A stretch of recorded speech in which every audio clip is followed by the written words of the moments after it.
Ladies and gentlemen, today is January the 4th, 2026, and we are here to talk about the world, current events, foreign policy, economics, you name it, we'll talk about it in another episode of World Discussion with Agent Smith. Hello. Hello. Hey, how are you? I'm doing rather well. I come to you with a great deal of enthusiasm from chat. This is the most anticipated breaking news episode that we've had in a while. And you know what we're talking about. I know what we're talking about. But fun fact, between the episodes, after this big ticket item occurred, you sent me something about a good summary of what the Trump administration has been doing with Ukraine over the past few years. Oh, yeah. And I was like, oh, well, that's cool. I was expecting something about Venezuela, but that's very cool. And that really shows how how based and calm you are in dealing with stuff. Because a lot of people, when something happens, they're like, World War III? World War III? Did we just set off the spark that's going to cause another great calamity? And you're over here like, well, what about this other country that's happening? Like, stuff is happening over here too. So we will talk about stuff other than Venezuela, but for anyone who's been living under a rock, Maduro has been captured and is in New York City. And he's the president of Venezuela, or former president, current captive. What happened? Correct. I guess we could start with what exactly occurred. Well, I mean, that really is just the gist of it. It's actually pretty straightforward. The U.S. military, presumably mostly special forces in conjunction with fire support from other branches, raided Caracas and successfully exfiltrated the serving president of Venezuela. They took him back to I think it was an Iwo Jima class ship, or the USS Iwo Jima. I forget which it was. It was a amphibious assault ship, regardless. And then they took him back to the U.S., and presumably he's going to be tried for the various drug offenses that he's been charged under here in the United States. Chat's a little bit rustled about his title as president. They want him to be called dictator, but what's the classification there? Well, I mean, technically he is the president of the country, just literally speaking. That is his title. But yes, he is a despot. He ran a authoritarian one-party state. So the term dictator is fairly deserved. I see. Yeah, he does not make for a sympathetic victim. Let's put it like that.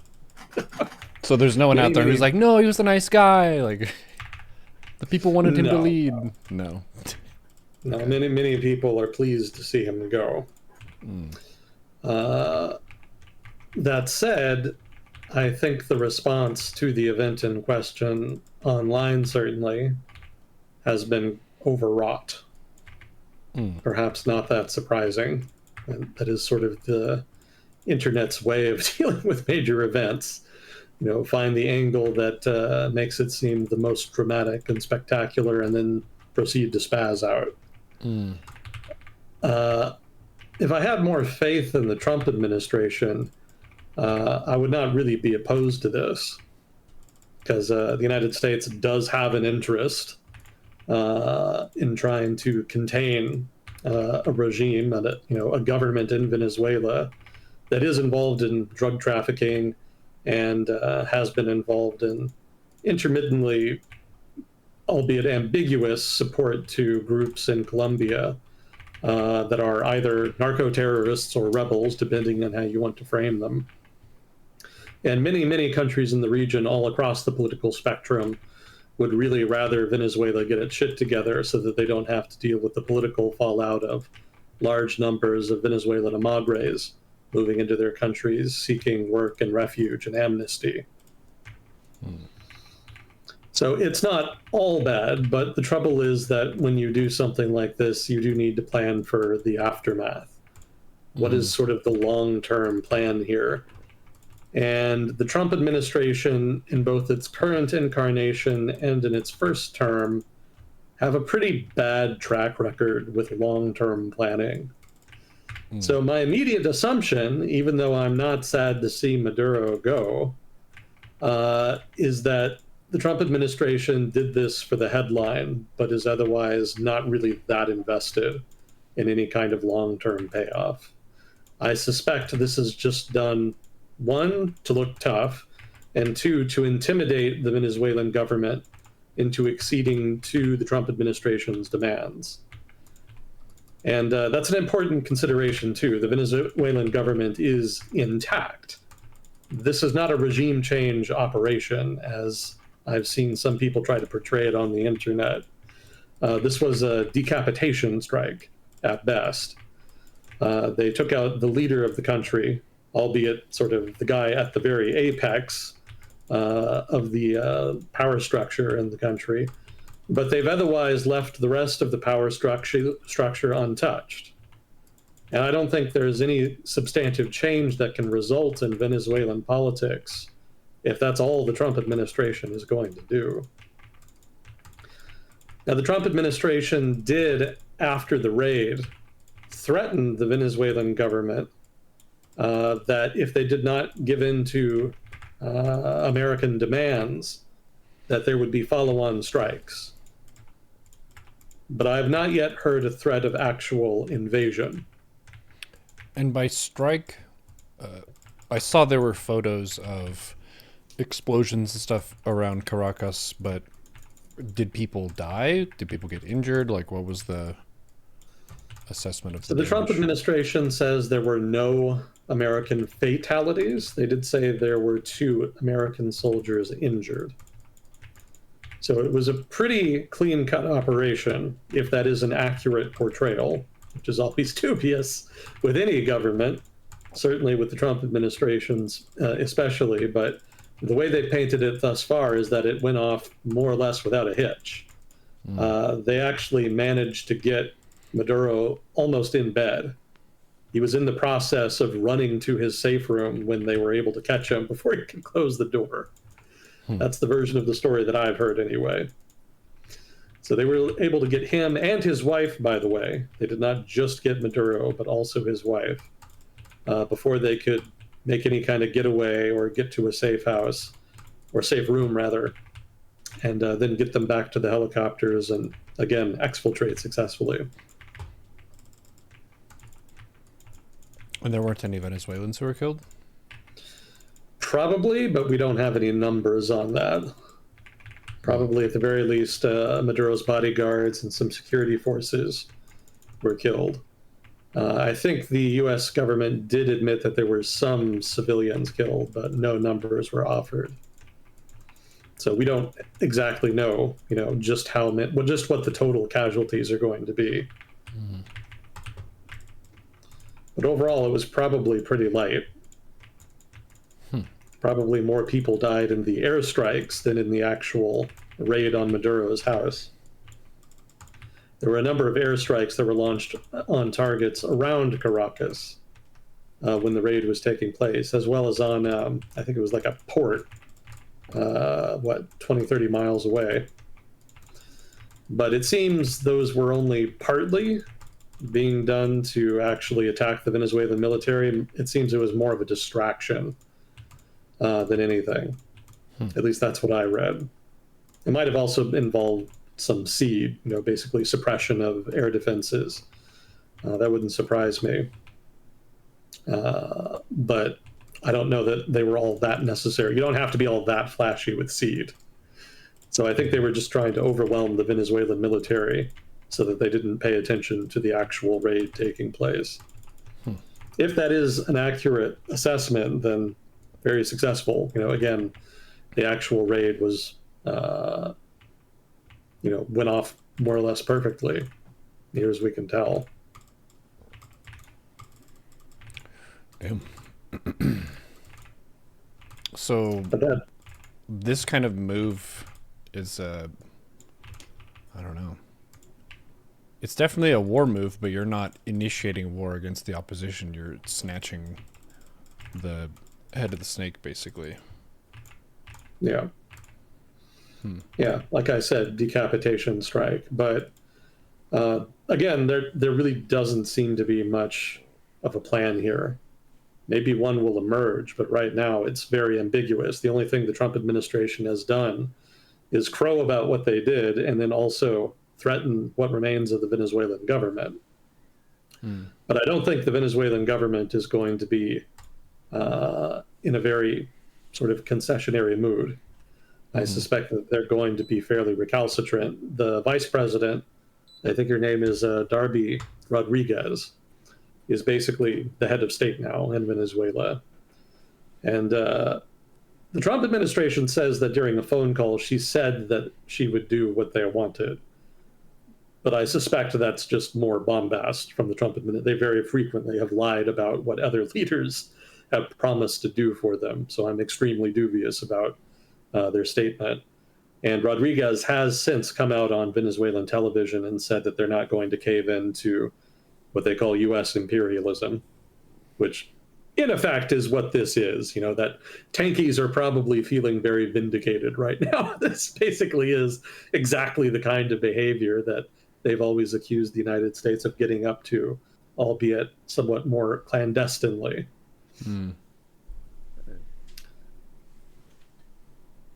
Yeah, it's difficult to say what will happen moving forward. It would certainly make sense for the Venezuelan government to be recalcitrant. I don't think the party, the Chavista party in power, I forget their name, has any intention of conceding that power. But that said, it's a very unpopular government. It's riddled with corruption. And I don't doubt that there's not really a lot of people that want to fight and die for it if the Venezuelan government does end up in some kind of confrontation with Washington.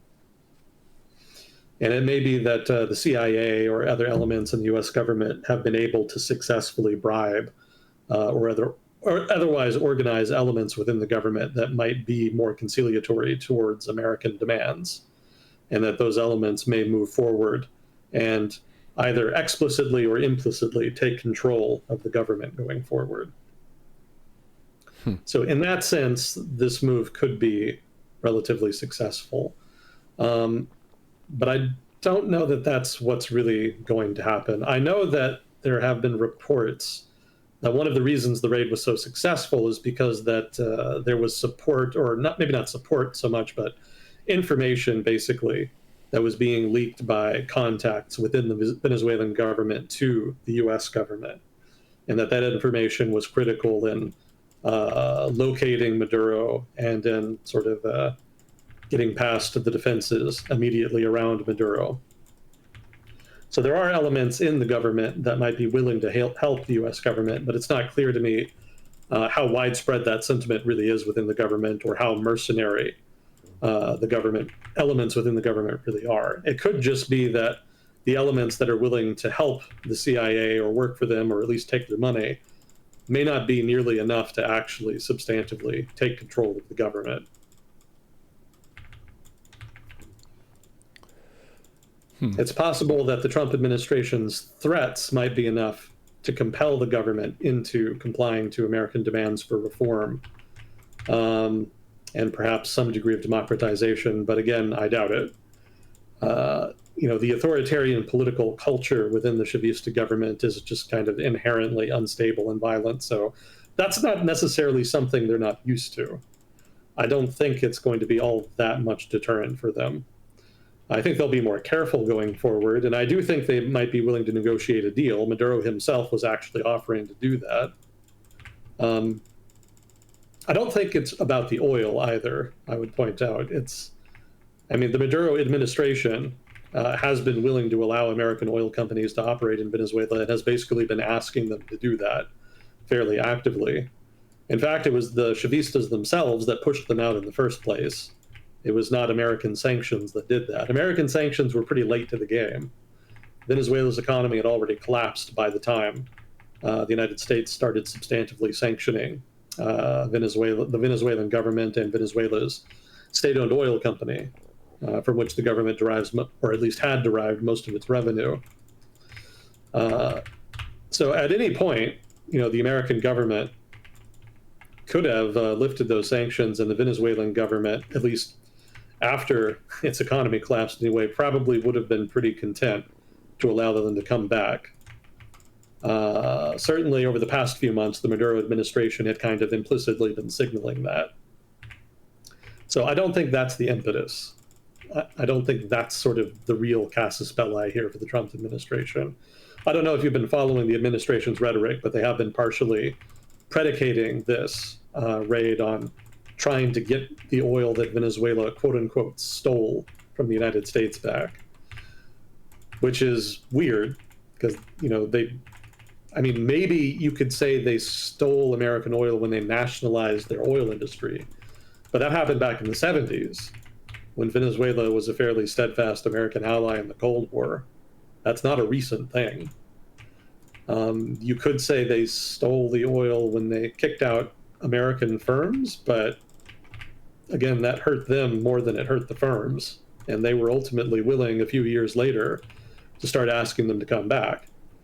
And I would point out, too, that the Biden administration actually facilitated this. They actually alleviated some of the sanctions during that high inflation period after sort of at the tail end of the pandemic and after, in order to try to alleviate some of that inflation by importing more Venezuelan oil. And they kind of undid some of that later on because of the shenanigans with the election in Venezuela and Venezuela's government and the Venezuelan government's human rights record and crackdowns and whatnot.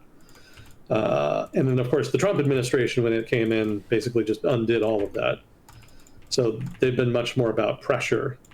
But at the same time, the Trump administration has not really been invested in anything more than airstrikes and sort of threats and pressure. I've not seen them make any credible threats to actually invade Venezuela and make a substantive effort to actually change the government. So I guess that's the crux of my point here. I think the Trump administration is hoping that their threats in the wake of kidnapping the president is going to be enough to get the Venezuelan government to, if not democratize or agree to some kind of democratic transition, then at least to give more concessions than they would have otherwise to both oil companies and maybe also the U.S. government, although I'm not sure what exactly the U.S. government wants out of them. But it's not really about the oil, and I don't think the U.S. administration is actually all that invested in regime change or a democratic transition. I think they would have to make much more credible threats about much more extensive intervention in the country than the Trump administration is actually comfortable with. It is fundamentally a risk-averse administration. I kind of stand by that assessment. They like to do flashy bullshit like this. Performative violence is part of the Trumpian portfolio, but there's very rarely any desire, seemingly, to really follow up with any kind of expensive expenditure of either blood or treasure. And I would point out that this fits within sort of the Trumpian worldview, such as we've been able to kind of construct it based off of the administration's actions and based off of Trump's actions in his first term, which is that the world is fundamentally run by powerful people, that regular people don't really matter, and that if you want another country to do something, then you either negotiate directly with their leaders as equals, or you intimidate them, if not just outright bully them. The Venezuelan government is fairly weak. Again, the economy basically collapsed years ago, so they're not really in a position to defend themselves. A recent event being a good case in point. The Venezuelan government wasn't able to stop it, and it's unlikely that they're going to substantively retaliate against it, because the United States has quite thoroughgoing escalatory dominance over Venezuela. However much the Venezuelans retaliate, the United States can always retaliate more. And the more the Venezuelans retaliate to those retaliations, then the closer they'll get to a point beyond which they can't match, basically, American retaliation. The most they can do is needle the United States, militarily speaking. What does And needle that's mean? basically just kind of poke them. Like poking somebody with a needle. It's not going to be fatal, but it'll hurt. It'll be annoying. So they're not really in a position to deter American aggression here, which I think is one reason why, both Maduro and then Rodriguez, since his sort of kidnapping, are going to be fairly willing to negotiate here. But that said, like I mentioned before, giving up power is not something they're going to be willing to give concessions on. I don't think they see that as in their interest. I think they think that they can hold out. If the United States wants to launch more airstrikes, they could probably kill a few more leaders. But I think really the government, even if it's unpopular, goes deeper than just one guy or even just one cohort of leaders. It is kind of a full regime, so to speak. It is a full administrative state that subsists on the exploitation of the Venezuelan people and Venezuelan resources. And it has its own political culture. It has roots. It doesn't have broad-based support, but it does have a core of popular support within Venezuela that can propel it forward. They do have, for example, localized militias called colectivos that would probably go to bat for it in the event of localized conflict within Venezuela. And that's not the kind of thing that you can blow up with missiles and airstrikes and whatnot. You can't kill a political culture with a gun. That's not going to change. So the United States can indulge here in more performative violence if it wants, but ultimately they're not going to be able to completely deconstruct the Venezuelan government without boots on the ground and a substantive effort. And that's going to be messy. It's going to be bloody. They'll be fighting collectivos. They'll be fighting nationalists who, whatever they think of the Chavistas, explicitly do not trust the United States to deal with them in a fair manner that will respect their sovereignty and independence. And that ultimately, I think, will deter the United States because there's just not the willpower there to go to that length, which, again, I think they would have to in order to really credibly threaten the government into implementing any kind of broad-based political change. I would point out, too, that as unpopular as the Chavistas are, that the opposition is probably just as unpopular, from what I've read. The pre-Chavista status quo involved a lot of establishment parties that were seen as detached, arrogant, corrupt. A lot of that is actually what acted as the genesis for the Chavista ascension to power. And while a lot of people don't like what the Chavistas did subsequently, especially with mismanagement of the economy, there's still little trust in that sort of pre-Chavista establishment status quo. There are reformist elements that have kind of bubbled up from the grassroots that are more trustworthy, but these are very weak. They're not well organized. They're not well resourced, and they're not really seen as a credible alternative at the moment to the Chavista state.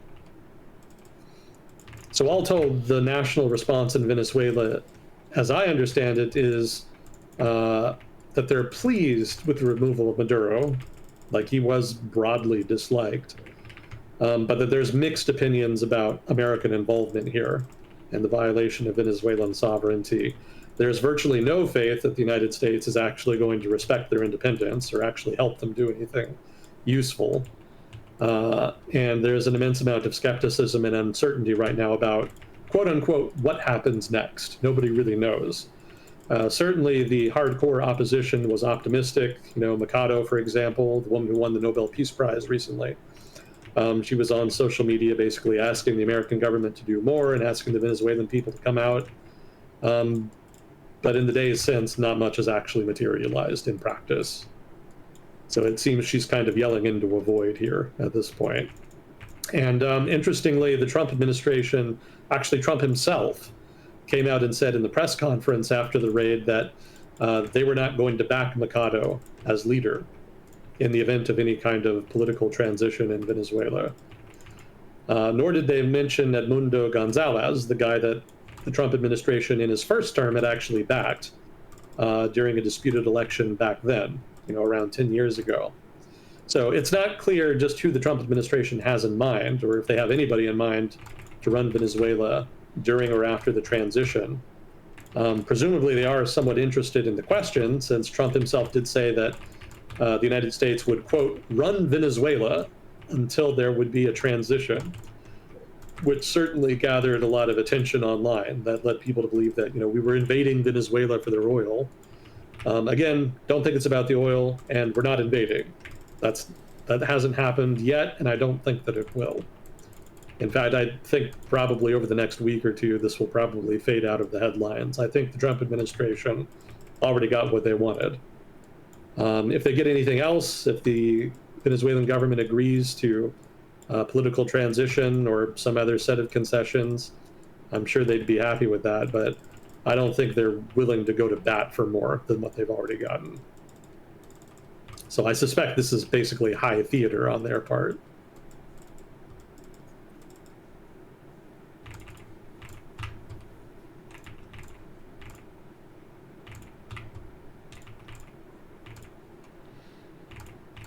Certainly not unusual for the Trump administration to indulge in high theater. Yeah. Chat was asking what are the charges that are being levied against him by the United States. I'm not familiar with the specifics, but basically drug trafficking, laundering, etc. The usual rigmarole of stuff that you would expect a corrupt president involved in narco trafficking to be involved in and to be charged with. A lot of it is probably the same stuff that the former president of Honduras, Juan Hernandez, was charged and convicted of in the United States. People have been pointing out that he was pardoned a few weeks ago, which suggests that there's some inconsistency here in the Trump administration's motivation. I think that's fairly accurate. There doesn't seem to be a lot of coherence here. It's not about the oil, like I said, or at least I don't think it is. I don't think it's about the drugs, as the Hernandez pardon kind of illustrates. So, what are we doing? Like, what's the point? Well, looking at the precedent set by previous Trump actions, theater seems to be the point. Like, the headline seems to be the gist of it. I don't think there's really much more they're angling for. There's nothing that they couldn't get by doing this that they couldn't have gotten from. There's nothing they can get from having done this that they could not have done by just negotiating with the Maduro administration. Like, if they really just want better terms for American oil companies, then they could do that by lifting their own sanctions, and then the Maduro administration would have been probably happy to oblige them. I don't think the Trump administration fundamentally cares about democracy. I applaud those who do. They're more optimistic than I am. But since I don't think that they care about it, I don't think that was ever a major block to improving relations between the U.S. and Venezuela. So again, I think somebody in the U.S. government, somebody in the Trump administration, believes that this is a strong move because it sets the precedent that the United States can pursue its interests in its backyard, so to speak, unimpeded. That this is a sort of right of the American government to throw its weight around in Latin America. And the reasons for doing it don't actually then matter, because what the real impetus in this sense is just the precedent. They want to show that the American government can do this and will do this without substantive consequence, and that American threats in the future will then be more credible and therefore more impactful on influencing governments in the region. Drug trafficking out of Venezuela is not that big a threat to the United States. That's a pretty minor one overall. But again, the point is just to address a threat of whatever scale and then just set the precedent that in the future the U.S. government can and will deal with it in a muscular fashion. Chat's asking, why did they take the wife too? Either because she was just there or because she herself is a power player within Venezuelan government. In authoritarian political systems, trust is very hard to come by, so it's pretty common for dictators or other powerful figures to surround themselves with friends and family. Other people you may or may not be able to trust, regardless of their ideological purity or political ties or what have you. But friends and family are generally much more trustworthy. So you tend to prefer them in positions of authority because they're less likely to turn on you. So let's say you get rid of Maduro. If his wife is involved in the political operation of the country, then she could just take his place. Now, I'd point out this is effectively what's going to happen anyway. You know, with Maduro and his wife gone, now other leaders within the government are going to take their place. This is not going to collapse the government. Like, the party state within Venezuela was never designed to be entirely dependent on just one guy. It was not that centralized. You know, it's not like Russia, where Putin is sort of the avatar, you know, the lodestone of the entire political system. In a corrupt party state like that, which runs Venezuela, you remove one leader, then there's going to be another guy happy to take their place. There's plenty of money to be made as corrupt leader of Venezuela. There's always going to be takers. So that's my best guess as to why his wife was taken.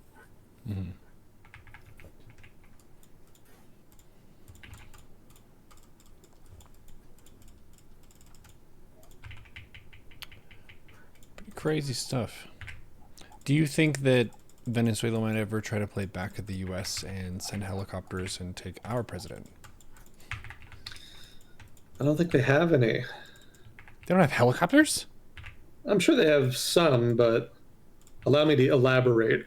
I don't think they have any that are in sufficiently working order, with sufficiently trained crews, and with sufficient range to do that. So they have helicopters, but endemic corruption in the government has actually significantly hobbled the Venezuelan government over time. You know, the Venezuelan government at this point, the Venezuelan military at this point is a political body that is designed to suppress dissent more than to defend the country. It is also designed in order to gather resources and serve as a base for patronage involving the distribution of those resources through the patronage network. So, for example, they have military outposts along the border, along smuggling routes for drugs and other items. And either the military taxes that trade or is itself directly involved in it. And the resources gained are then passed up through the ranks and then distributed through allies of various political leaders. So the military is not designed to, like, raid other countries or fight wars. It's designed to make money and intimidate dissenters. Those are its main functions. That's fairly normal for an authoritarian country, especially one as dysfunctional at this point as Venezuela. Let's see. So yeah, their equipment is not in great shape. It hasn't been well maintained. They've lost a lot of expertise over time because they haven't really been hiring based off of expertise. They've instead shifted away from meritocratic institutional management of the military and towards just cronyism. You know, if you know the right guy, then you can get a position, you can get promoted. Whether or not you know what you're doing doesn't really matter. What matters is that the guy that promoted you trusts you, not to stab him in the back, and to do what he tells you.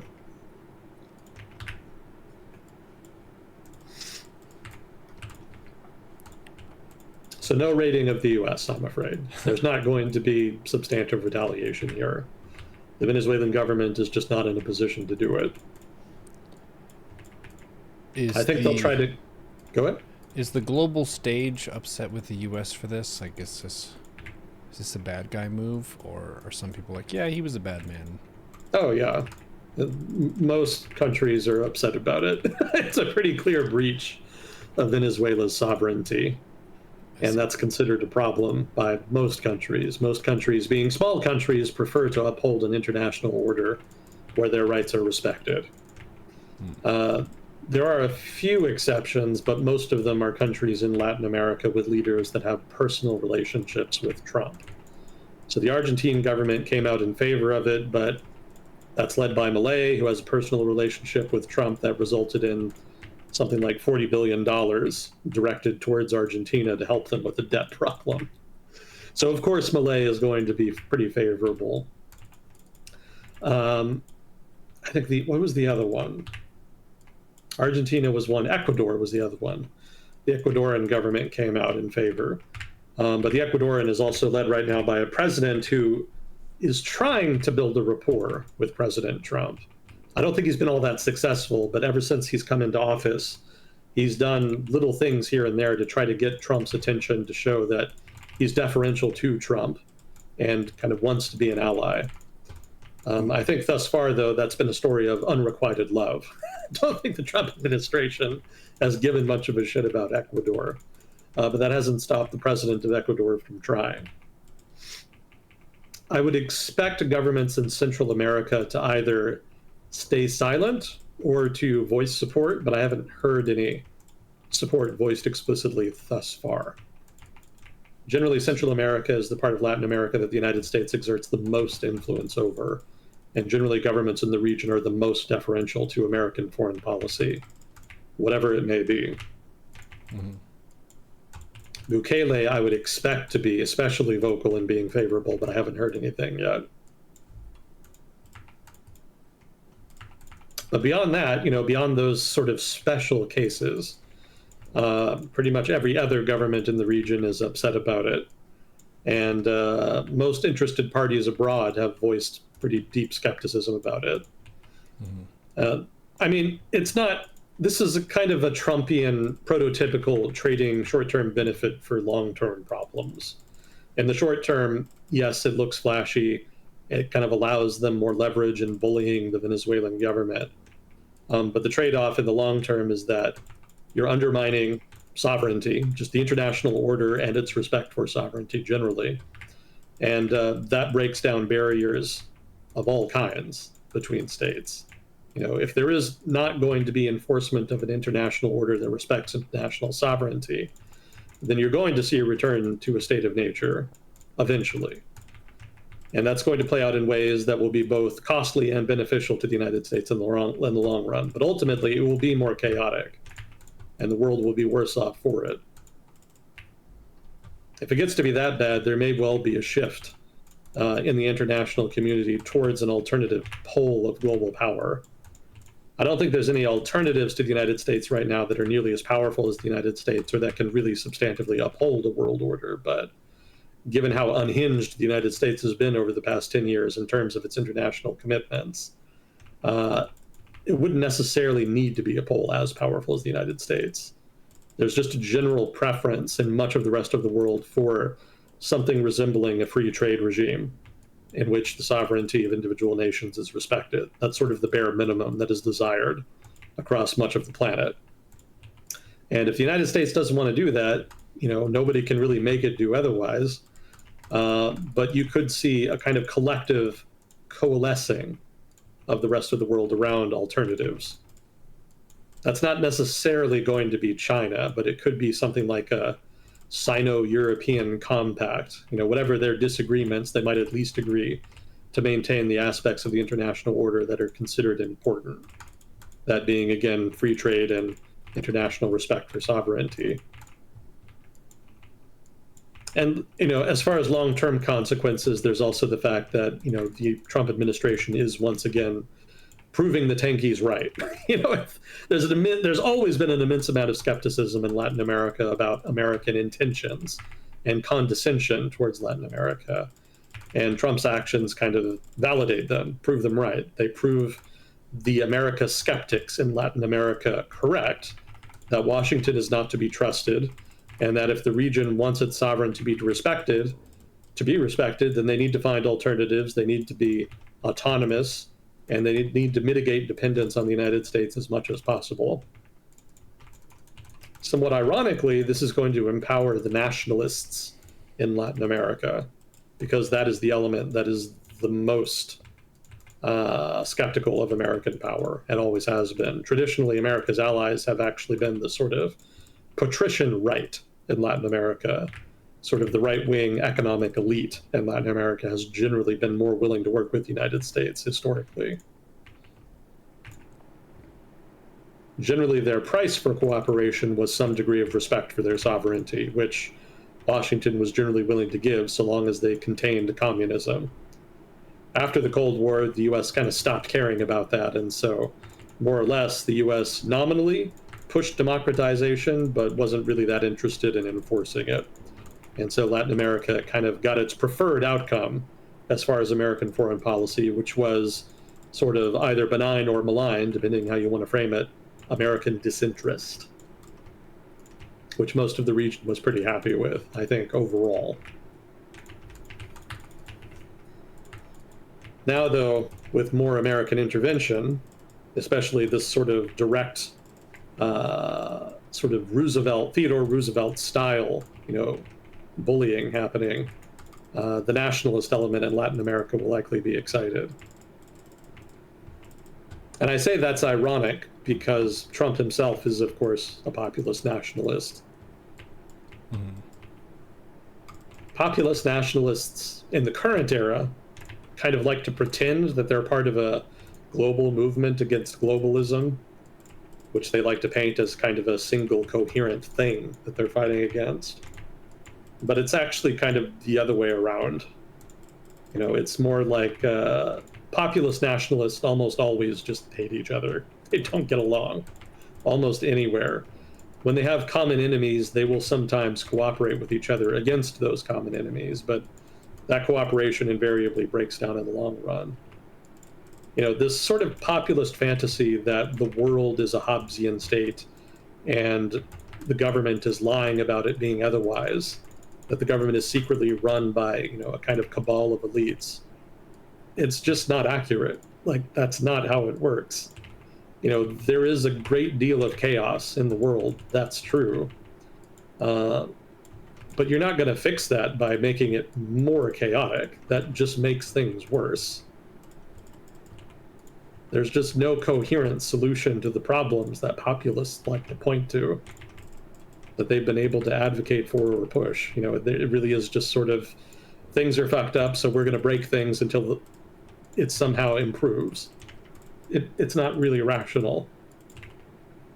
And this Trumpian sort of approach to the problem, in so much as it's a problem posed by Venezuela, kind of just illustrates that.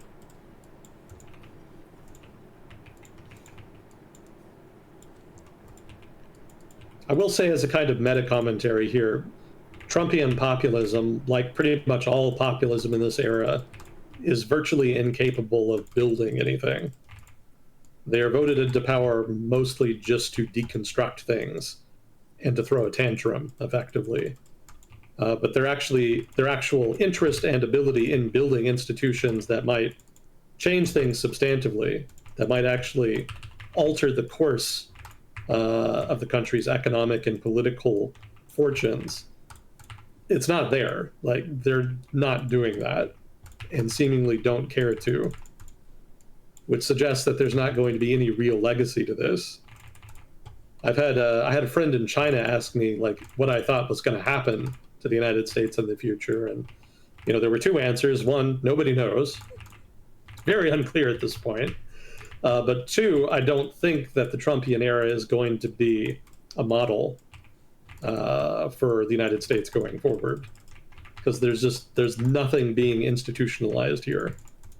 There isn't any roots being laid down by Trump or his sort of populist allies. They're taking advantage of public discord like they did in 2016 and riding that into office, and then just failing to address the causes of that discord.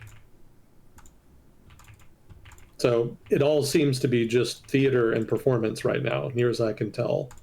There are pockets of competence and substance that emerge when individuals within the administration take initiative and try to build something.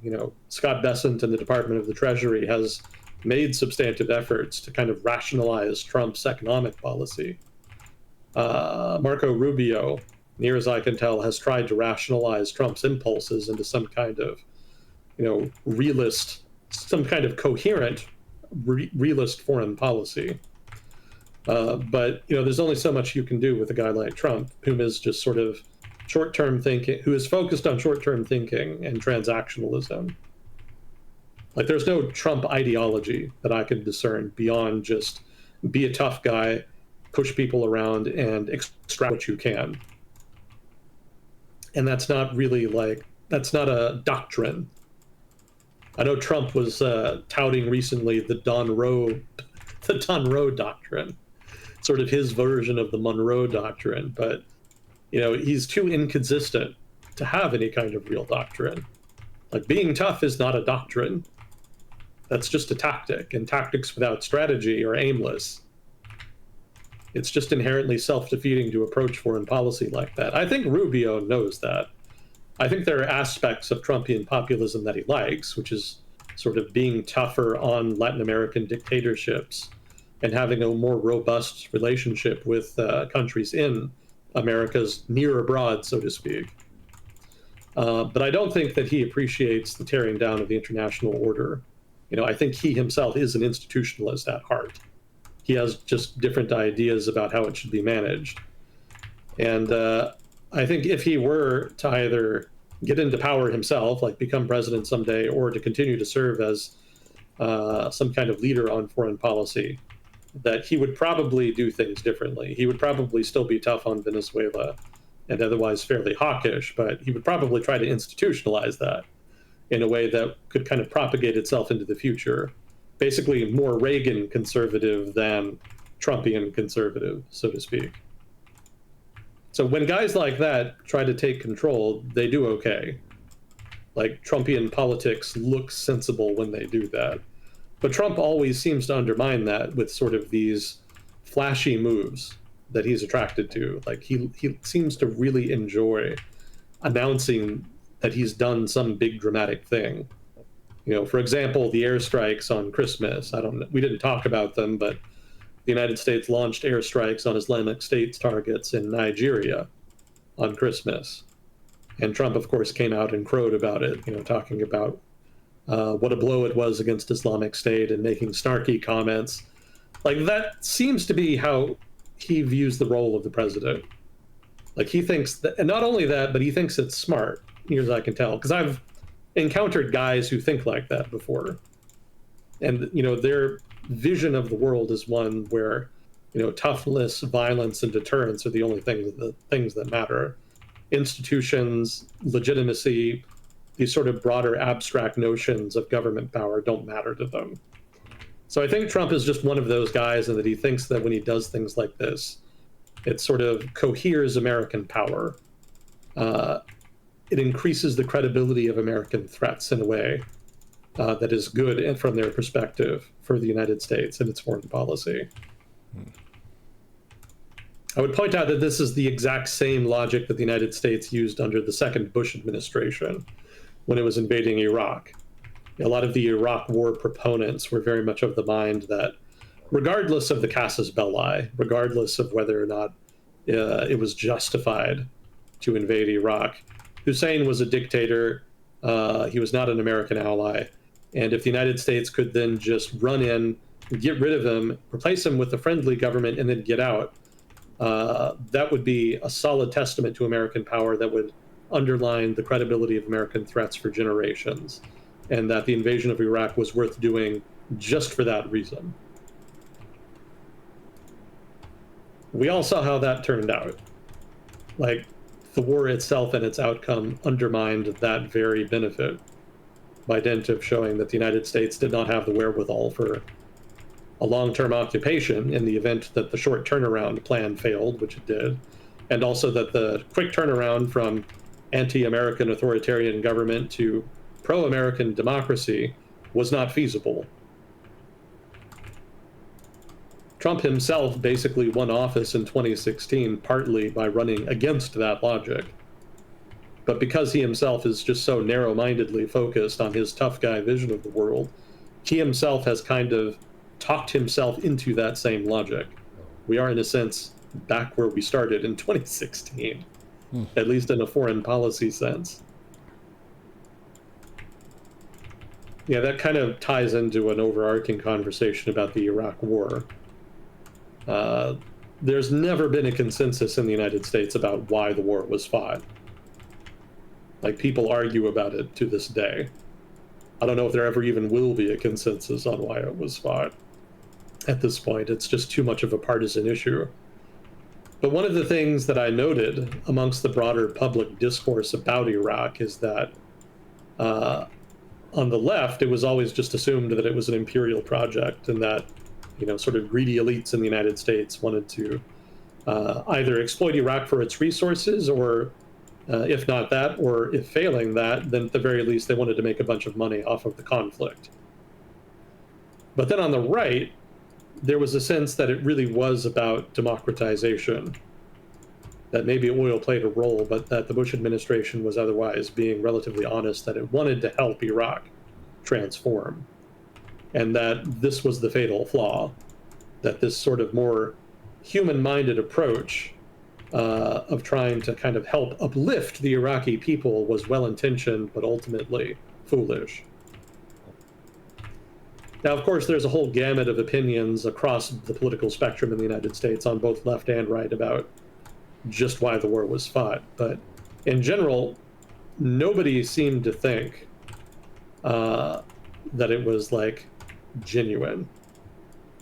There wasn't any sense that there was a sense that it was basically just corrupt.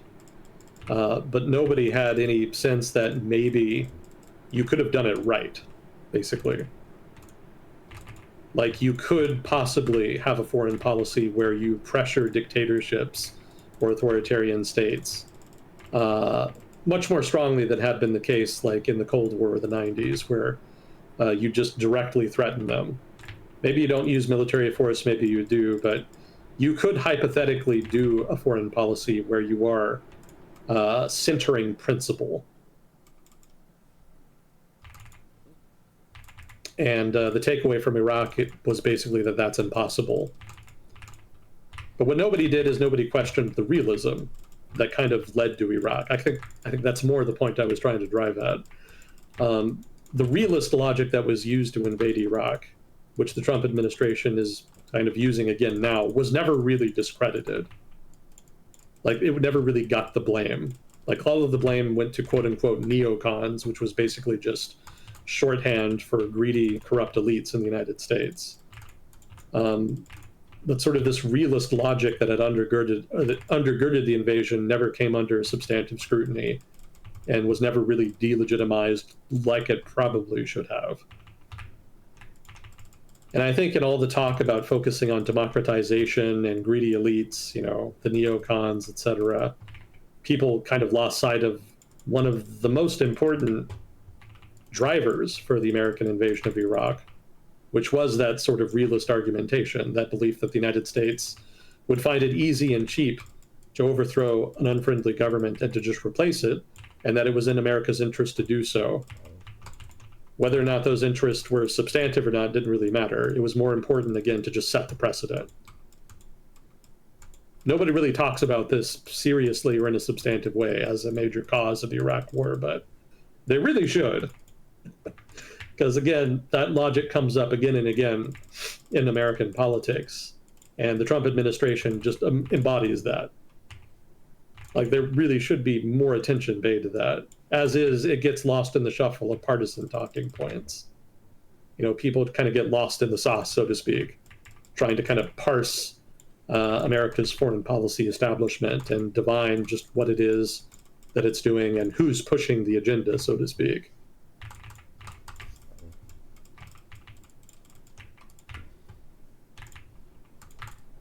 Yeah, we could talk a lot more about Iraq, but that's kind of the central point here as it relates to Venezuela. There is a common thread between the two, predicated on this sort of strongman vision of realism that doesn't actually really work in the real world.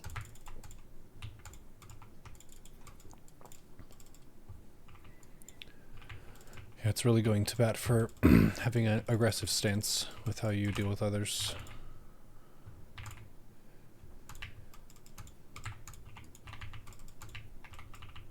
Yeah, there is an argument for isolationism. That partly is why Trump was elected.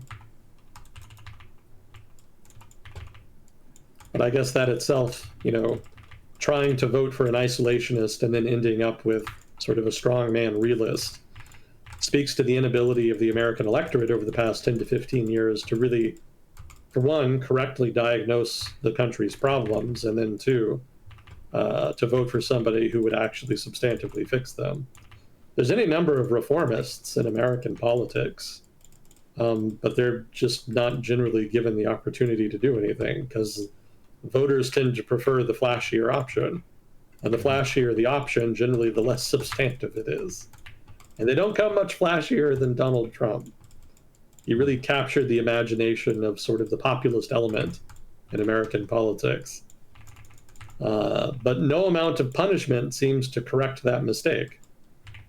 Like, it doesn't seem like the electorate really sees their diagnoses about the country's problems as wrong, or that Trump is not the guy that's going to fix them one way or the other.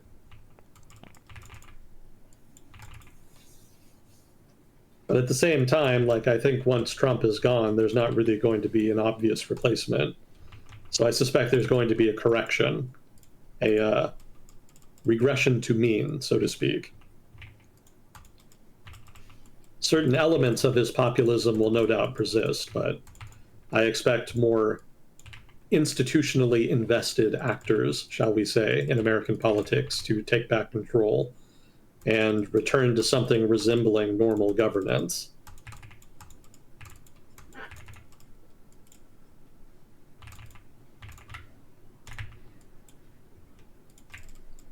I don't know that this explanation has been entirely coherent. I'm kind of going from point to point pretty quickly, but in a way that doesn't necessarily all tie together. So I apologize if all of that is confusing.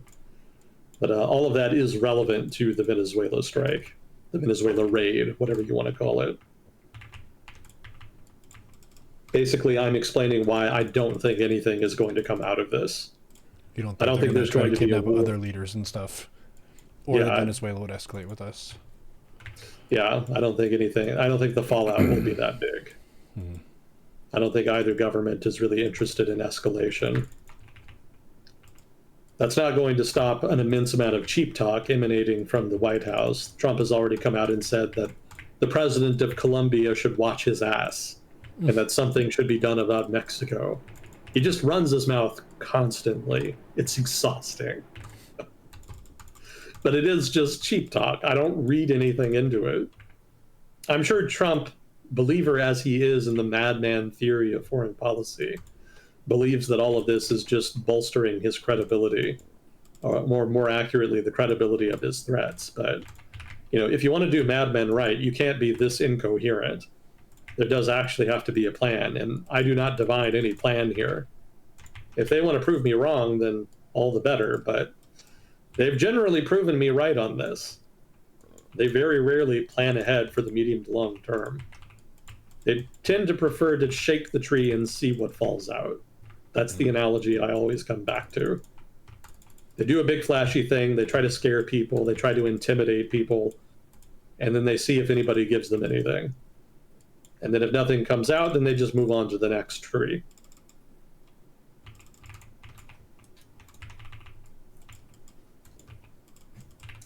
It's not a smart way to govern a country of any size or scale. It's especially dysfunctional and damaging when it's how you try to run the most powerful state in the history of the human race. It's not a good match.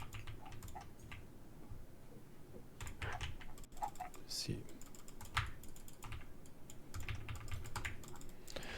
Oh, I think of not an eventful start to the year.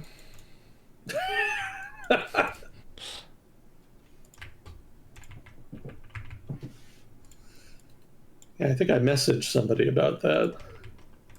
Oh yeah, it was Moss.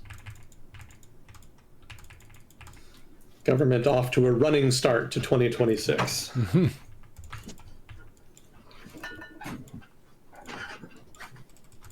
I mentioned regression to the mean earlier in today's stream with regards to a way to neutralize your sort of emotional swings of the chaos of the world. Like if we're all going to die because of X, Y, or Z, or if the world's heading toward its next calamity. In a sense, maybe it is, yeah, but the regression to the mean is a very strong force that I feel like doesn't get as much credit as it deserves.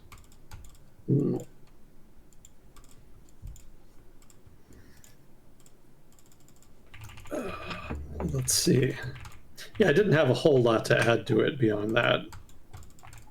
Again, mostly I just want to explain why I don't think it's ultimately going to be that impactful on either the United States or Venezuela.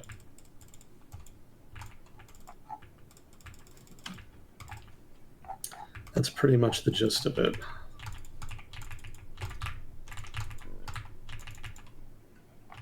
Oh, I guess I should mention Panama. So this type of operation is not entirely unprecedented. In the 1980s, the United States basically did something very similar with President Noriega of Panama. Basically, there was a falling out between the Panamanian and American government. There was an expose in the New York Times that very explicitly linked Noriega to drug trafficking. And the United States was experiencing a pretty rough crack epidemic at that time. So there was pressure on Washington to do something about it.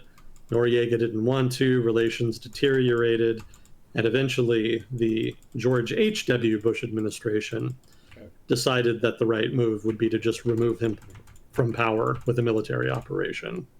This is kind of the Cliff Notes version of it, but that's the gist of it. So the United States invaded Panama, seized Noriega, and then exfiltrated him back to the United States, where he was forced to stand, what's the word I want? Trial? Stand trial, thank you. So this Venezuelan operation could be considered similar.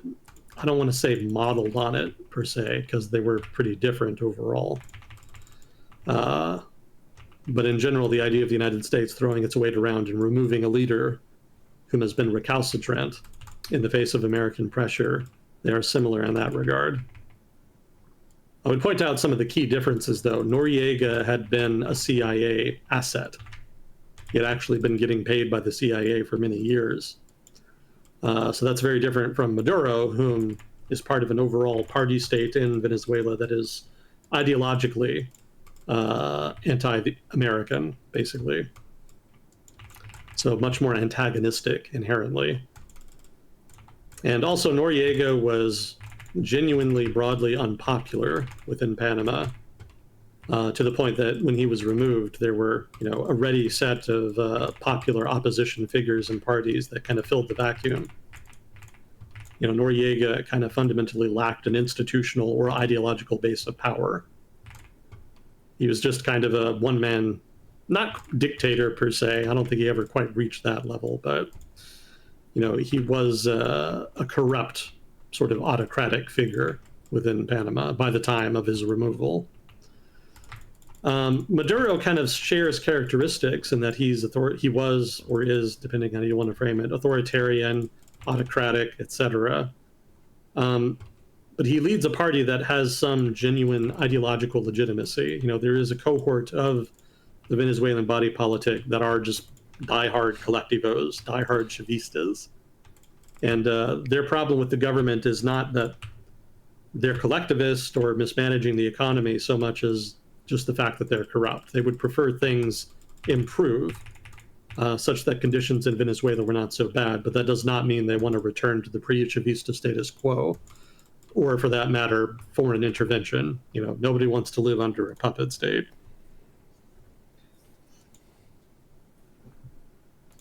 So intervening in Panama was much more feasible and impactful than intervening in Venezuela, as the United States has recently.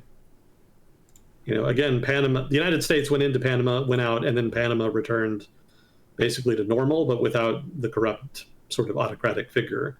It's not to say Panama wasn't without its problems afterwards, but things were able to kind of improve relatively quickly. There was broad support for that in Panamanian politics. In Venezuela, there's not really a strong consensus about how to move forward. And so that means that there's just not really anybody in Venezuela who can really take advantage of this.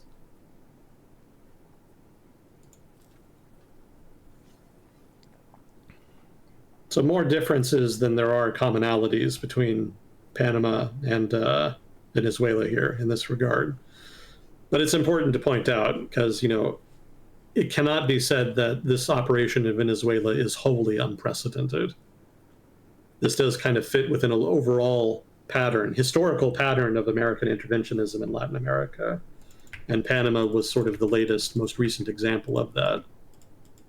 The significance of the raid on Venezuela recently is more in that it breaks from the past 30-some years, 25, 30 years of American foreign policy, which again has been defined much more by disinterest in Latin America.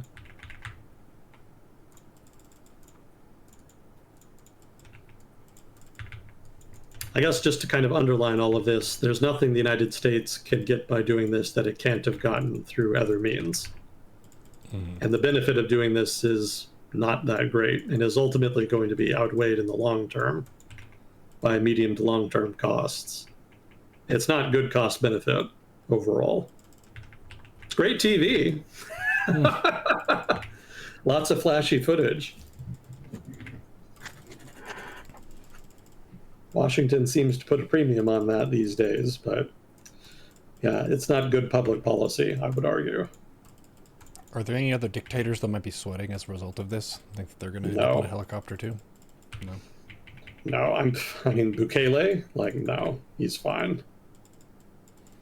I mean, I'm focusing here on Latin America. There's really not a whole lot of dictators in Latin America, certainly none that ran as thoroughgoing a dictatorship, or at least authoritarian one-party state, as Maduro had. Bukele probably comes the closest. Paraguay maybe, but nobody talks about Paraguay. Cuba doesn't have a dictatorship though. It's a one-party state. It's a little different. It has institutional roots. There's not any one person you can kill in Cuba's Communist Party that's going to completely unravel the political system. Yeah, that's pretty much it. Like, there's not really any other dictatorships or one-party states in Latin America beyond those. Now, there's a lot of dictatorships in other regions of the world, but the Trump administration doesn't seem to care about them. It prefers its transactional approach to foreign policy dealing with them. It's still pretty transactional with Latin America, but somebody in the administration apparently just has the idea that Washington needs to be belligerent with Latin America in order to kind of exert influence and ensure Washington gets its way. It's pretty self-defeating overall. Like, I don't think Chinese influence in Latin America is going to abate because of this. If anything, China as a counterweight to America is going to look more attractive.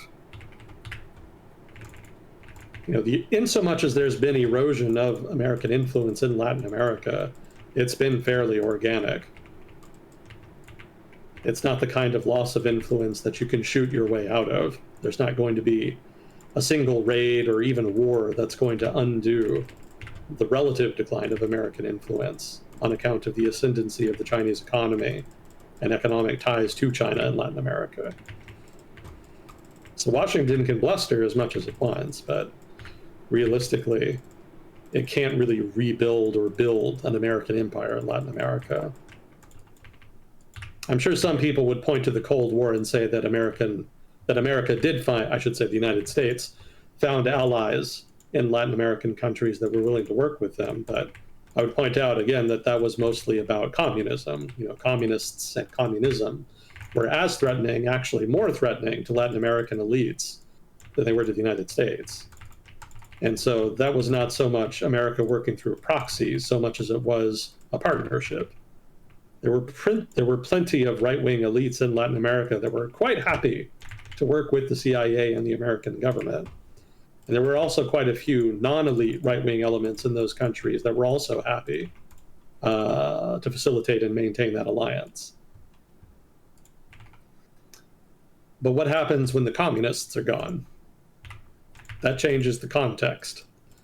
So if you're a right-wing elite in Latin America, whom is generally relatively inclined to favor the United States in your foreign policy, what do you get out of Trump? Like, what's he going to offer you? Like, there's no common threat that Washington can point to as being a point of interest. And if Washington is going to tell you to cut ties to China and be more deferential to the United States, even when it's at the expense of your own economy and personal interests, like that's not a winning formula. That's not a good incentive. So there's not really a lot there for Washington to work with, unlike during the Cold War. The best case scenario for Washington, if this is how they're going to deal with Latin America, is to basically just outright bribe a president to do whatever they want. Now, Latin America has its problems with corruption, but So why not play into those with bribery?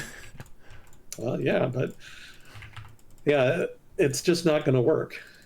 There's not enough corruption. Yeah, like you say. I guess the principal problem there is that even if you can find elites that are going to be willing to take bribes, like they themselves have their own interest groups that they have to defer to, their own selectorate, so to speak. Every political system has a selectorate that is sort of the hinge, not the hinge. What's the word I want? Hinge is the only thing coming to mind. I need to study poli-sci more. My memory is slipping. The fulcrum, let's say. Every political system has a fulcrum on which the leadership depends in order to maintain power. The selectorate again.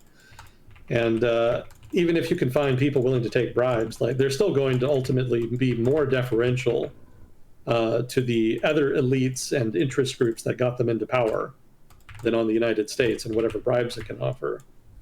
So long as the United States doesn't want them to do anything that runs against the interests of those groups, it's not a problem. But when it does, then there's going to be friction.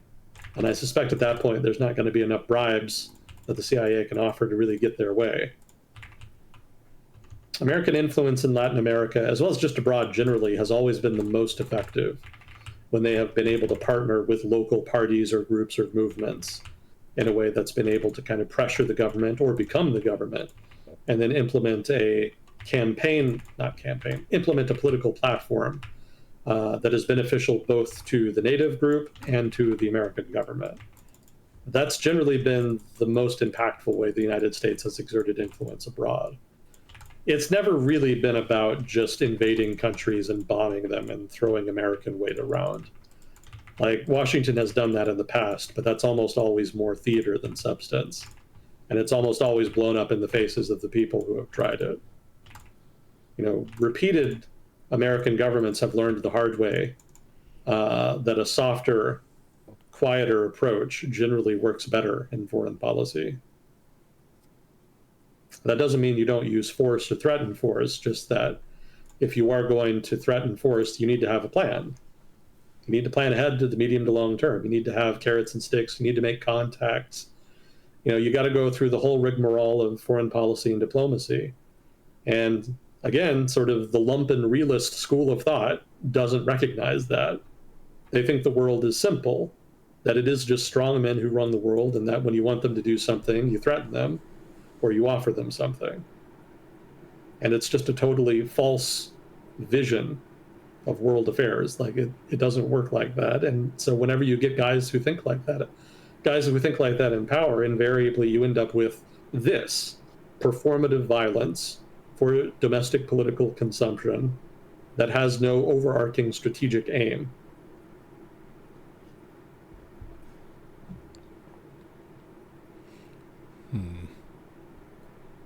Yeah, I guess that raises the question of what is the strategic aim of the U.S. for Venezuela? Do they want them to be a democracy in the U.S. sphere, we're their primary trade partner and so on, which I think we already check all those boxes, or at least we could. Well, with the sanctions in place, yeah, trade kind of fell off, and China, among the other sort of axis of resistance type countries, were the main ones that were willing to continue to indulge them. I would point out that Europe has its own sanctions on Venezuela, not because they want to exert influence in Latin America or anything lofty like that, but just because of the human rights abuses. So Venezuela kind of boxed itself into just trade with a few select countries like China, Russia, etc. But the scale of that trade is not big. Again, the oil sector collapsed over time because of mismanagement, because of political cronyism, a whole variety of problems. Eventually just gutted Venezuelan oil production. As we've discussed before, that's why the government and its political economy ended up dependent on drug trafficking and other forms of black market activity in order to keep itself afloat. I would point out too that it's not a socialist government at this point anymore. Like they've long since relaxed price controls, distribution. When I say distribution, I mean like command economy style distribution of resources through like rationing cards and whatnot. I'm sure it happens to some degree still, but by and large, they've been effectively forced to abandon some of their more ideological public policy positions on things like a command economy, socialism, etc. You know, the Venezuelan economy actually has been in something resembling recovery for the past 5-6 years or so, because they basically hit rock bottom, gave up on the price controls and whatnot, and allowed some of the free market to come back and resume operation. And that's resulted in a mild economic recovery. It's nothing to do with any kind of any kind of foresight on the part of the government. They just literally could not continue running a strong administrative state that could regulate the economy substantively as it had been, and so they had to abandon it. So at this point, it's not really much of an ideological project. It is just more about the party sustaining itself in power,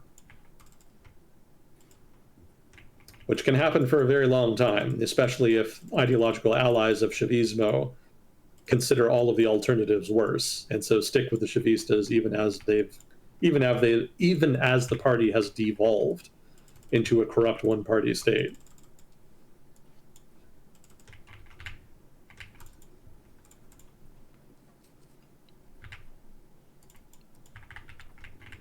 What were we talking? I kind of lost track of got off on a tangent again. Yeah, just how I asked what the strategic goal of the U.S. was with all this. Gotcha.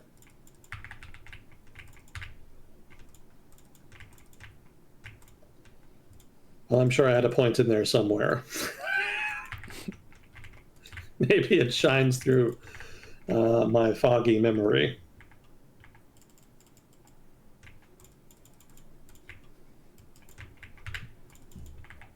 I think we did get some questions as well. Yeah, let's take a look. Thoughts on the conspiracy theory that Maduro paid Trump to be extricated and this is all a ruse? I don't think so. I think if Maduro had been willing to give up power and leave, then he would have just agreed to do so. The Trump administration was making entreaties over the past month or two, basically to that effect. And Maduro basically said no, near as we can tell. So I don't think that's it. Do you believe this credibility of threats extends to Canada, Greenland? I don't. I think that nobody in Canada would take those threats seriously if they had not been made during a general election in Canada. I think through sheer coincidence, the Trump administration just kind of came in and started throwing around threats involving Canada right at the same time that Canada was holding an election. The conservative candidate was relatively friendly to Trump, and so I guess it's the Liberal Party, the left-wing party in Canada, took advantage of that and basically ran a fear campaign that the conservative candidate was not patriotic, that he didn't want to defend Canada against the belligerent, aggressive Trump administration, and that if Canadians wanted to preserve their country, they needed to vote for the left. So I think all of that was played up and exaggerated for the purposes of the election. If not for that, I think a lot of people would have just ignored it. It would not have been that big a deal.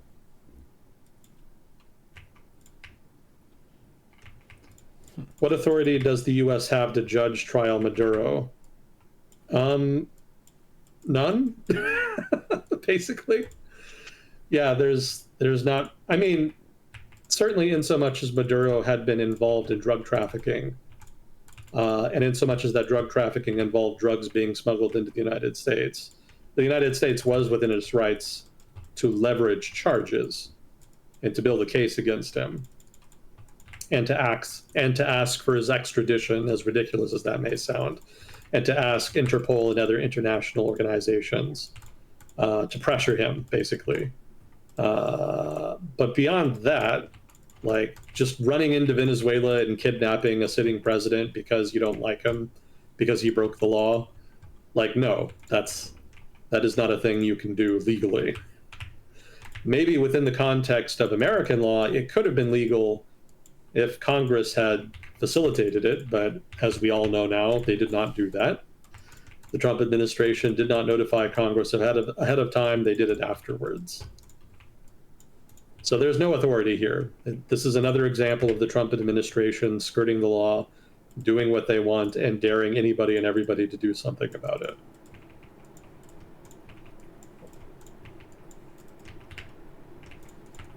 Are Russia and China supporting Venezuela's president out of principle, sovereignty, non-interference, or out of strategic self-interest? And does that distinction even matter? Not especially. It doesn't. The distinction doesn't especially matter because generally there's pretty strong overlap between them. That said, I don't think it's out of strategic self-interest. There's no strong strategic ties between Russia and Venezuela or between China and Venezuela. I know Venezuela had bought military equipment and had talked a lot about, kind of a brotherhood in the axis of resistance and that kind of jazz, but none of that was really substantive. None of those countries were ever really willing to go to bat for each other, to fight for each other, etc. So it was mostly just opportunism. A lot of the countries that sort of paint themselves as being in opposition to the United States and its hegemonic global order are themselves very deeply corrupt and transactional, ironically, much like Trump himself. So when they talk about helping each other and kind of building an alliance, all of that is cheap talk. They're not really doing that. What they will do is take advantage of opportunities. So for example, China saw an opportunity in Venezuela's isolation to buy cheap oil. They did not buy it at a premium to help out their so-called ally, which they could have done. Nor did they buy it at market prices, as they could have done. Instead, they bought it at knockdown discount prices, taking advantage of their leverage, which is not an especially friendly thing to do. It is something you do if you're an opportunist, though. And so that, again, is what defines sort of these anti-American alliances like BRICS, the Shanghai Cooperative Organization. In so much as they have a common enemy, they will cooperate. But like this idea that they're going to actually defend each other when they face aggression, no. None of that was ever in the cards. So it's not about strategic interest here. I think they are actually, when the Chinese government and the Russian government complain based off of principle that this violates international norms, that they are actually being honest. Obviously, China and Russia don't especially care about international norms when it's inconvenient. But there are international norms that they like and wish to uphold, and national sovereignty is one of them. So they are genuinely perturbed when the world's premier superpower starts violating the sovereignty of other nations. They don't like that. All countries in the world, when they're smaller and weaker, which is most of them, prefer a world order in which their rights are upheld and respected. That's just inherent self-interest. And that again illustrates the overlap between principle and self-interest. China and Russia are not small countries, but they are weaker than the United States. And that being the case, they prefer a world order that restrains American power rather than one where American power is just totally unleashed and unhinged. That's not what they want. They do want more deference to their own interests in the international order, which is why they've criticized aspects of it and even ignored aspects of it. But they don't want the international order to go away completely. The free trade regime, for example, on top of the national sovereignty regime in respect thereof. Those are the two big things, as I mentioned earlier. And hypothetically, if the United States continues to be its current self, shall we say, there could be a coalescing of countries around the world around those two elements of the world order. Europe, China, not so much Russia really, but Europe, China, Southeast Asia, parts of Africa and Latin America, all of them, if they can't agree on anything else in the international order, agree on mutual respect for sovereignty and free trade. So they could actually band together and try to create either some alternative to the current international regime, which is kind of ailing, or they could try to prop up the current regime in ways that try to undo the damage done by actors like, say, Moscow or Washington. That is more likely to me than, say, China or Russia getting together and trying to fight for Venezuela. Like, again, they don't give a shit. They're lying when they say they do. That was never going to be a thing.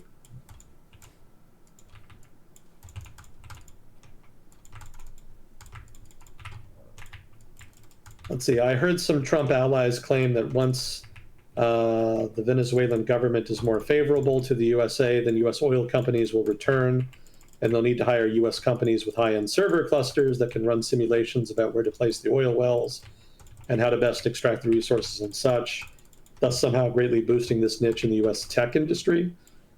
I hadn't really thought about it. I guess that's possible, but I don't think the tech industry is going to get a big boon from this. I mean, oil companies don't fundamentally need, as I understand it anyway, a whole lot of computing power. Maybe over the past 10 to 15 years, somebody in the industry have found a use for it. But as far as I know, like, that's not a major revenue source for AI companies or data centers in the United States, cloud companies, etc. So I don't think that there's like some secret cabal of tech companies that were actually behind this because they wanted to drum up business. I don't think there's nearly enough juice for the squeeze, so to speak. I don't think there's nearly enough business they could get out of Venezuela to really justify their being interested in it in the first place. Now, oil companies, obviously they have an interest there, but I would point out, as I did earlier, that American oil companies don't really need a friendly government in Venezuela to resume operation. In fact, the Maduro government itself would have been quite happy to facilitate that. They want money.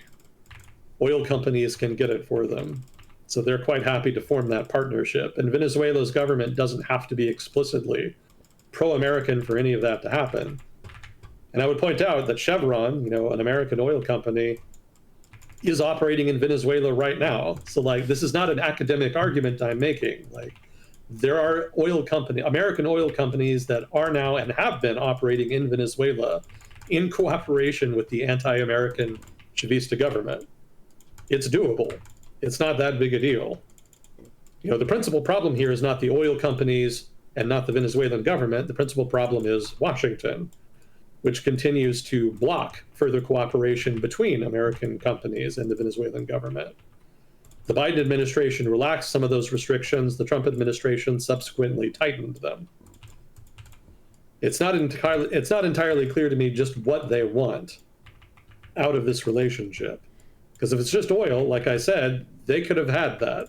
They didn't need to kidnap the president of Venezuela to do that. It could be that there's some kind of corrupt shenanigans where Trump maybe actually thinks that he himself could somehow profit from this. Certainly there's a track record of him asking for other countries to invest directly into the United States and to build investment funds that would be directly controlled by either the executive or Trump himself.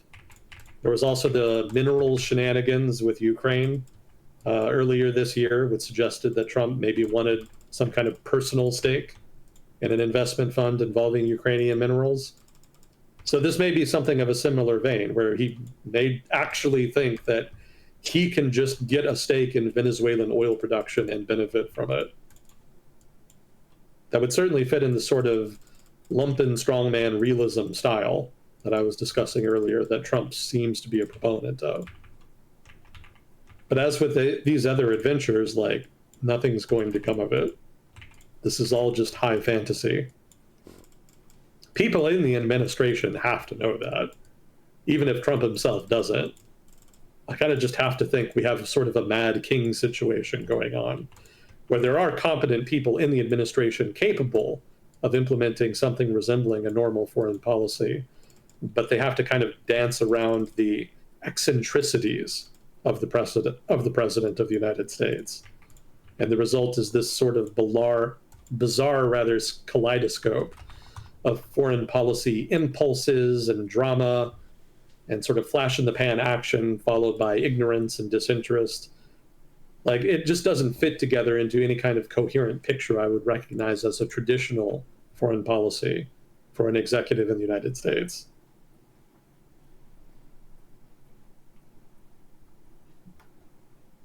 So no, basically, I don't think that this is about like the tech sector pushing for it. I don't think it's even about the oil sector really even pushing for it.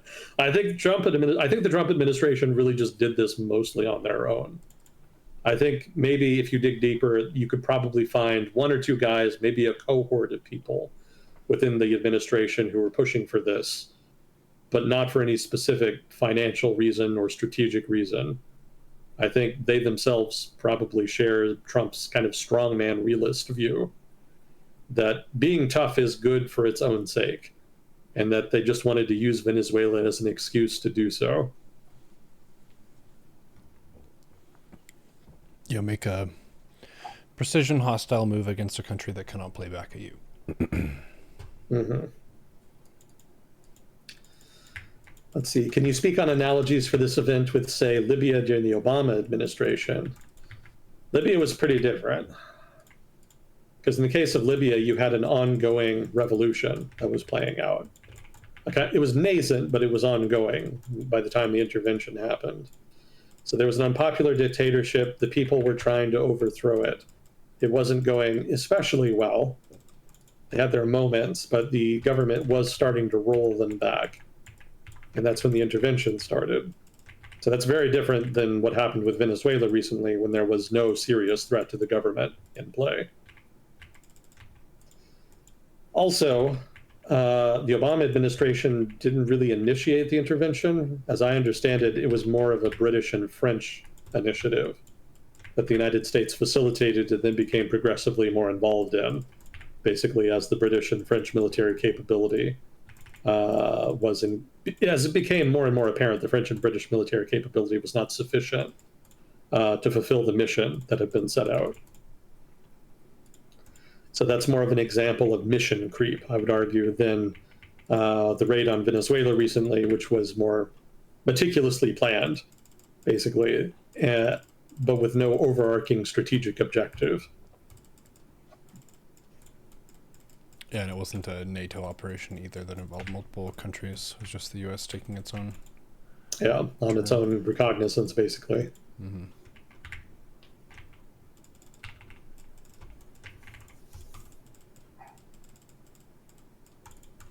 Yeah, and Libya was much more ambitious on intervention because that actually was intended, at the very least, to stop the advance on the rebels and their territory, but implicitly, eventually, was about overthrowing the government.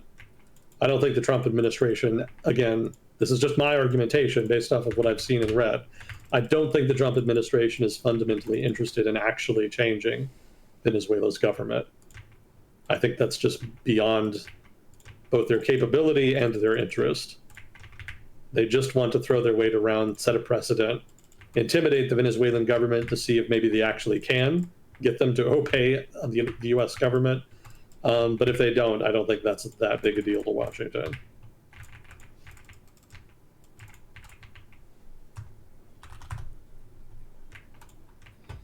Why is the U.S. Congress so useless? Shouldn't they be asked or do something? They should be asked.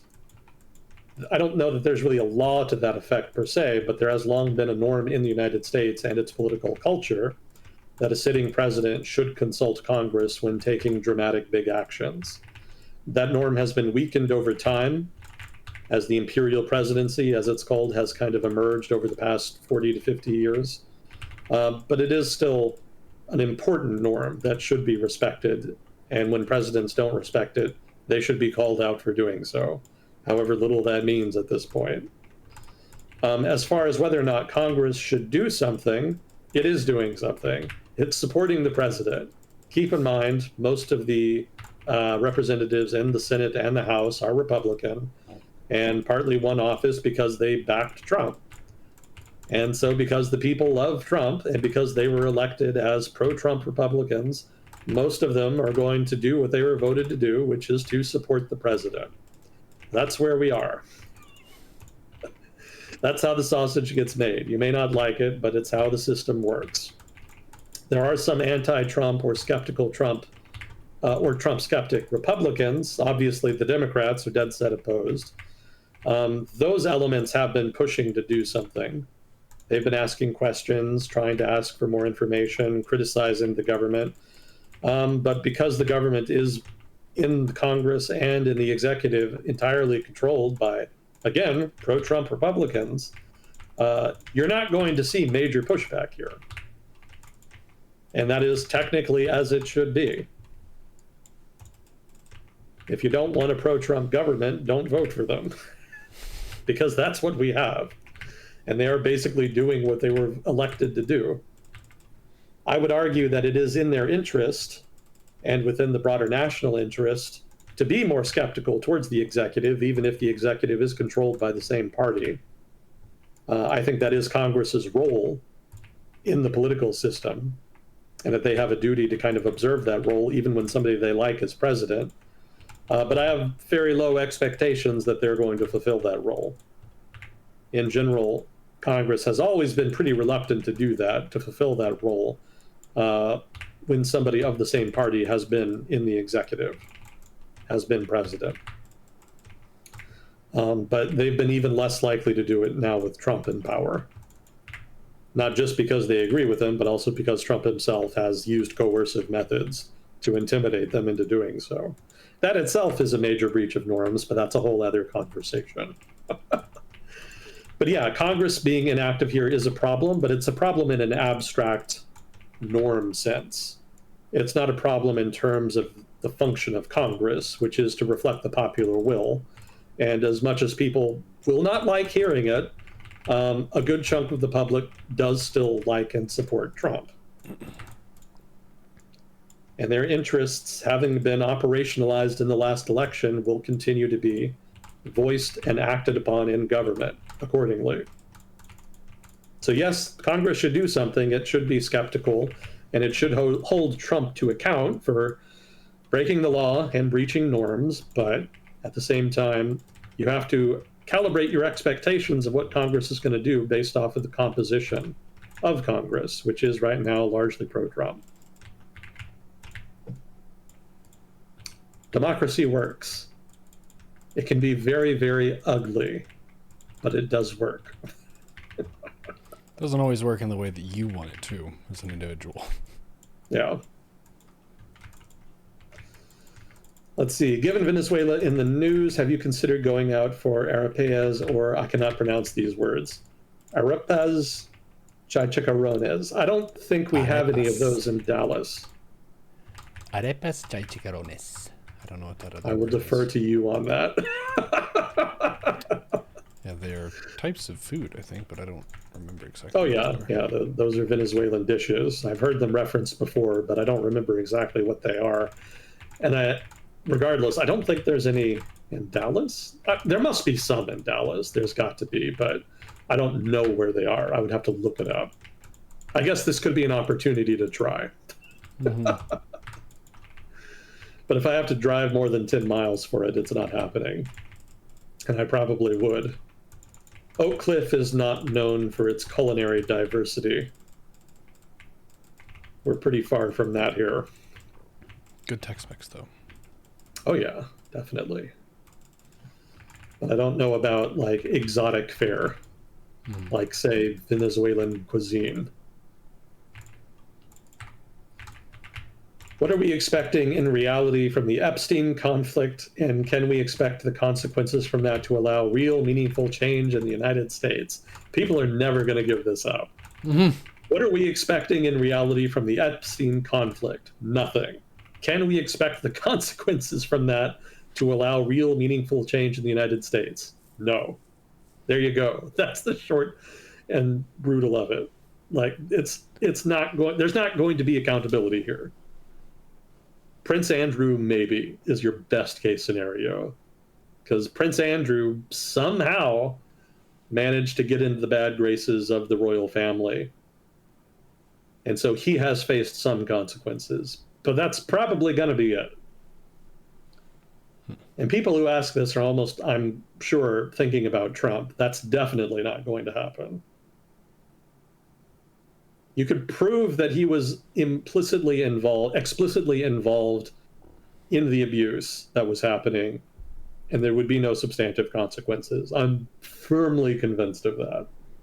The idea that there's going to be broad, meaningful change in the US that would come out from such revelations is comical to me. Like, no, absolutely not. The current political establishment, which Trump is, by the way, Trump is the establishment at this point, effectively. They have proven themselves time and again to be virtually immune to this type of scandal, which would bring down a traditional administration or politician.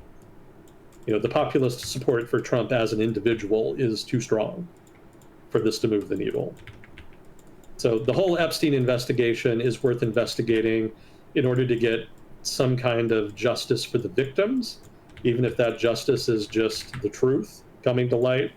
But as far as actual repercussions for people in power, that is not going to happen. I'm not going to stop saying it. There is no reason to think it will. There is no precedent for it. There is not enough evidence for it thus far. You would need way more evidence and a political culture in which elites are held more accountable more often, and in which the options for elite unaccountability are much weaker, in order for me to think that this Epstein stuff is going to lead anywhere.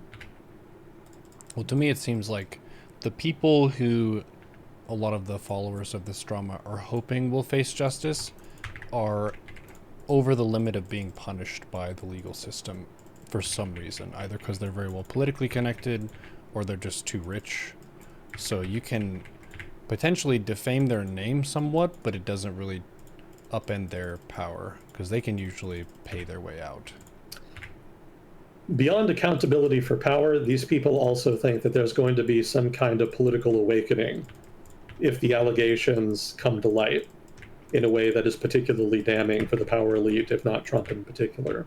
And that voters will see the light and then vote out all of the people that they dislike, and then you'll have some kind of progress, so to speak. And it's not going to happen like that. Like, there's not going to be an awakening. People will make excuses for politicians they like, regardless of what they're implicated in. It's going to be a lateral move at best. All of the people who think that the United States is run by corrupt pedophile elites, all of those people are still going to be there after the revelations come to light, but their numbers will not be bolstered. All of the people who don't currently think the United States is run by a corrupt cabal of pedophile elites, I think those people are not going to change their mind, even in light of major revelations. And I don't think people are going to change their party affiliation based off of it either. Individuals who are implicated, they may not vote for. They may prefer alternatives. But everybody who was Republican or Democrat before those kinds of allegations would remain so after. This is just not going to be something that is going to be a dramatic catalyst in American politics. That's my reading anyway. Maybe I could be wrong, but I'm extremely skeptical of it. What do you think will happen to Maduro? Will he be imprisoned like Noriega? Will Trump pardon him as he did with Juan Orlando Hernandez? That's an interesting question. He's going to be imprisoned like Noriega, almost certainly. I'm convinced of that. I think he will kind of stand trial, go through the process, be convicted, etc. Will Trump pardon him? That's interesting. Intuitively, I would think no. I think Trump wanted to make an example of him so that he could lean on the Venezuelan government to do his bidding, as discussed previously. But if he is being transactional, Like if he is willing to actually cut a deal with the existing Venezuelan government, hypothetically that could include a pardon. For example, the Venezuelan government may be willing to give certain concessions in exchange for the release of Maduro. And it could be that Trump, as a transactional guy, might actually be willing to do that. So I'm inclined to think that Trump doesn't care enough about Maduro to do that. I think he's going to lean on the Venezuelan government, and he expects not to have to give any concessions and will be very resistant to doing so. I think he would have to be much more invested in the whole Venezuelan issue for me to think otherwise. But later on, maybe, if the right deal came up, I wouldn't put it past him. I really can't put anything past him at this point.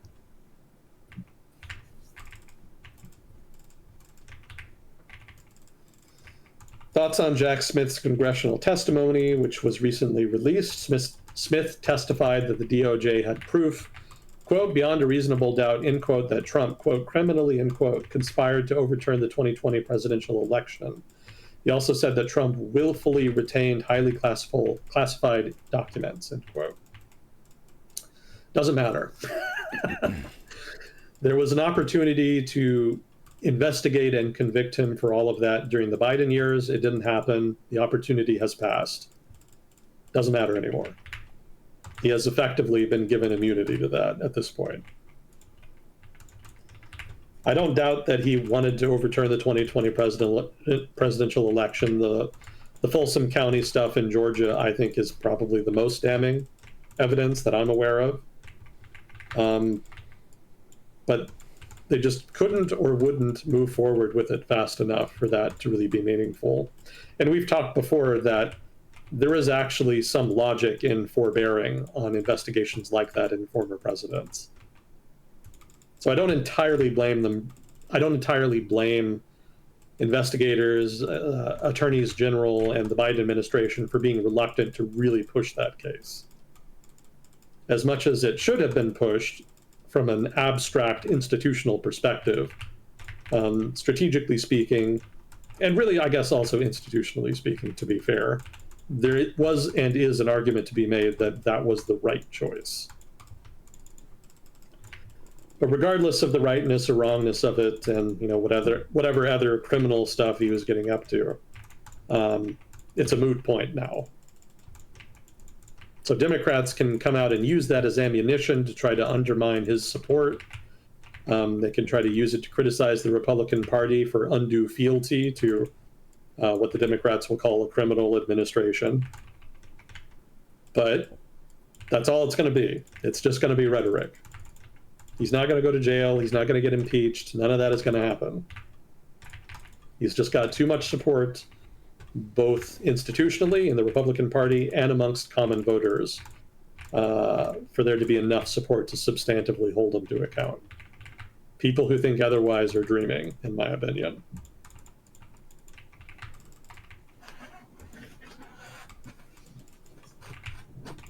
And accountability is important, but there's only so much you can do when accountability is at odds with the public will.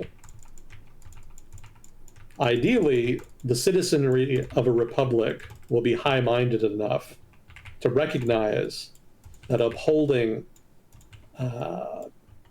institutions, norms, etc., the integrity of offices of government are important enough that even if there's somebody you like, you should still hold them accountable. In that sense, there should be no friction between public will and accountability. But the whole problem with populism is that they don't want to do that. Populists don't believe in that. They believe that accountability applied to somebody that they like is not accountability, but persecution. Mm-hmm. And that fact is a problem and discrepancy inherent in every democratic form of government that demagogues all throughout history have taken advantage of, including the current demagogue of the hour. It's just an inherent flaw in any kind of representative form of government, and it falls to the citizenry to fix it. Right now, we're not fixing it, so it's going to go unaddressed until it is. That's the long and short of it.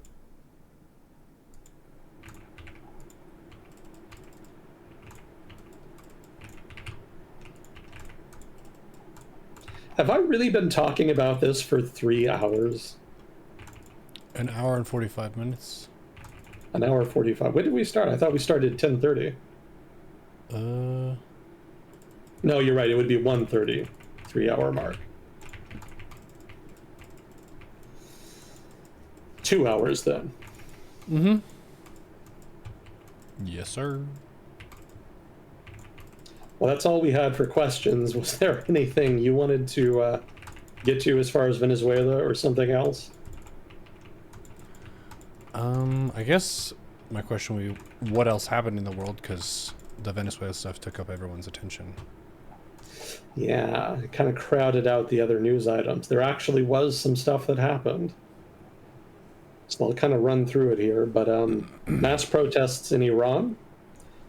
So there were some shop owners in Iran who started a protest in response to a currency devaluation, which is generally pretty disruptive to business operations. So they went out, protested, and it just snowballed from there. It spread to students, who of course have always had problems with the Iranian government, and then it just spread to the general population. So there are at this point national mass protests happening within Iran that have been ongoing for several days now. It's not clear if they have enough momentum or popular support to actually move the needle. We've been here before. We had the Mesa Amini protests a few years ago. We had the Green Revolution protests. It's something that just kind of happens every so often in Iran, but they never really seem to reach critical mass to the point where the government feels sufficiently threatened to give substantive concessions, certainly not enough for the government to agree to some kind of democratic transition. I did note that Donald Trump went on to television and said, no, I shouldn't say television, I should say during a press conference, he said that if the Iranian government targeted protesters, then the United States would intervene. A threat that has pretty much zero credibility, to my mind. Because again, Trump's whole thing is that he doesn't want to get bogged down in a forever war or some big conflagration. That's not his thing. Fundamentally risk averse, as I keep arguing. The Iranian government then will probably just ignore that. And mind you, they've been suppressing dissent the whole time anyway. It is an inherently violent authoritarian government. So there's already been reports of, some police firing on protesters, detaining people, disappearing people. Like the usual gamut of suppression is being used and has been used since the mass protests started.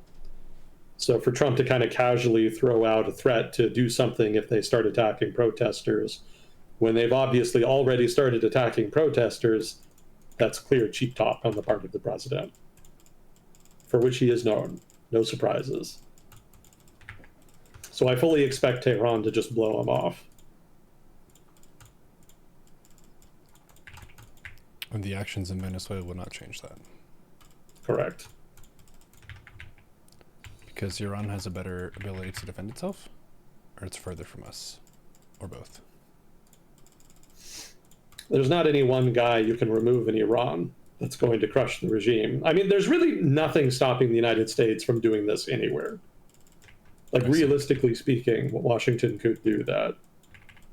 But in terms of, intervening formally in Iran in a way that would actually substantively threaten the government's hold on power, that's not a credible threat. It would take boots on the ground. It would take a big invasion. It would take a major commitment of resources, to say nothing of political will and political capital, none of which exists right now. Like, we're not going to invade Iran and occupy it and change its government.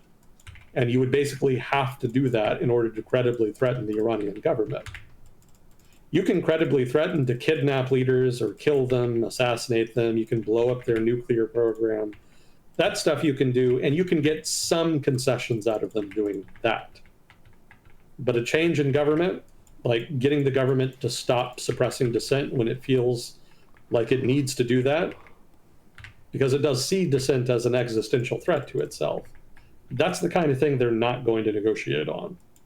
Existential crises and threats, those are not the kinds of things governments give ground on easily, or really at all, generally. So Trump can jump in, invade Iran, or not. And because it would take an invasion to deter the Iranian government at this point, in my opinion, it's cheap talk.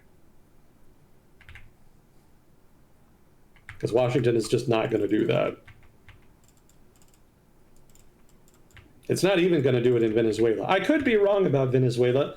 Maybe if the Venezuelan government does not accede to American demands for concessions on whatever the fuck, I still have no idea what exactly the Trump admin is really asking for.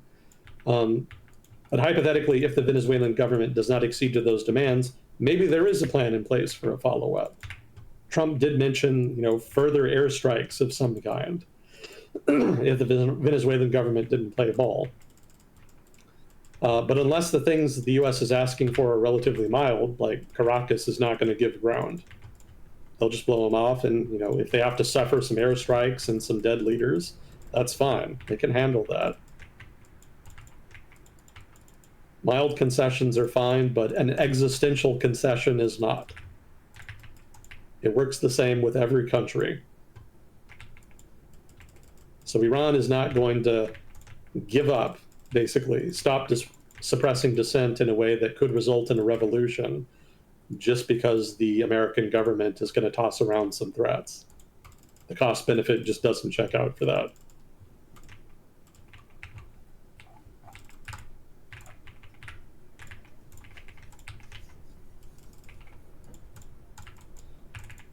Do you remember talking about, excuse me, do you remember talking about Yemen last time?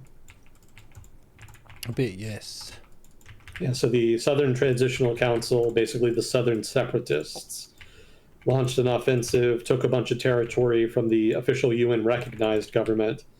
And at this point, most of the country is either controlled by the Houthis or the STC, the separatists.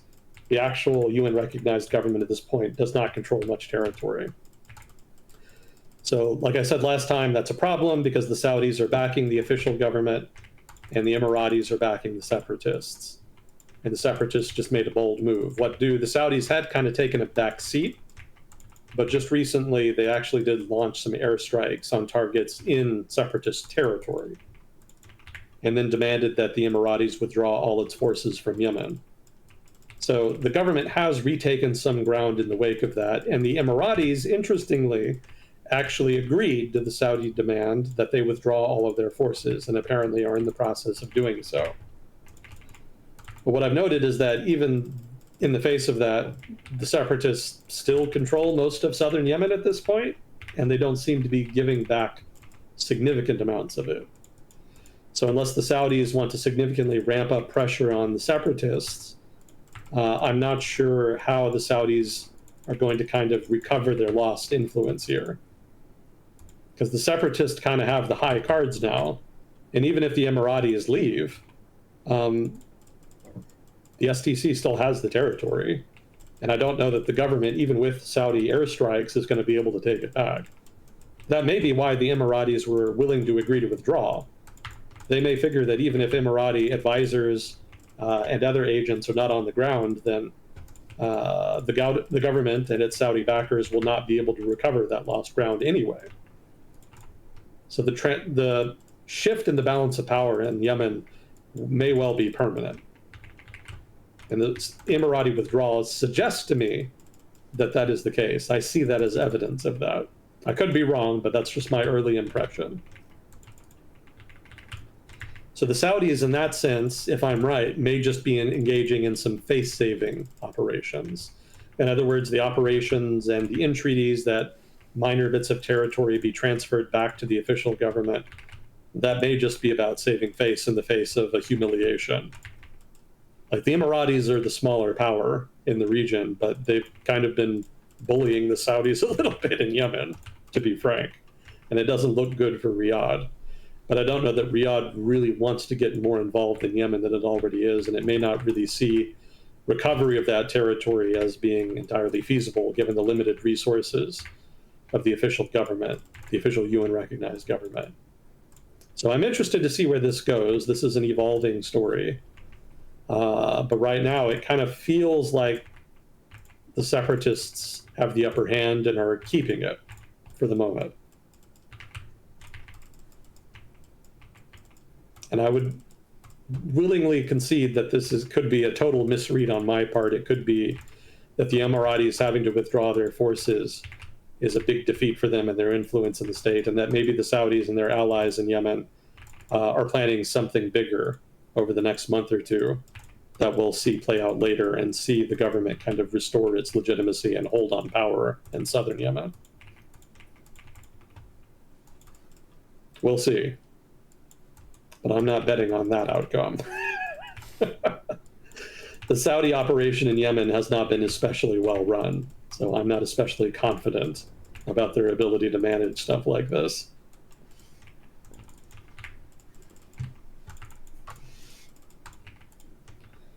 We talked about Bangladesh last time. The BNP seems likely to win power when elections are held later this year. Interesting note from the past week, the leader of the BNP died.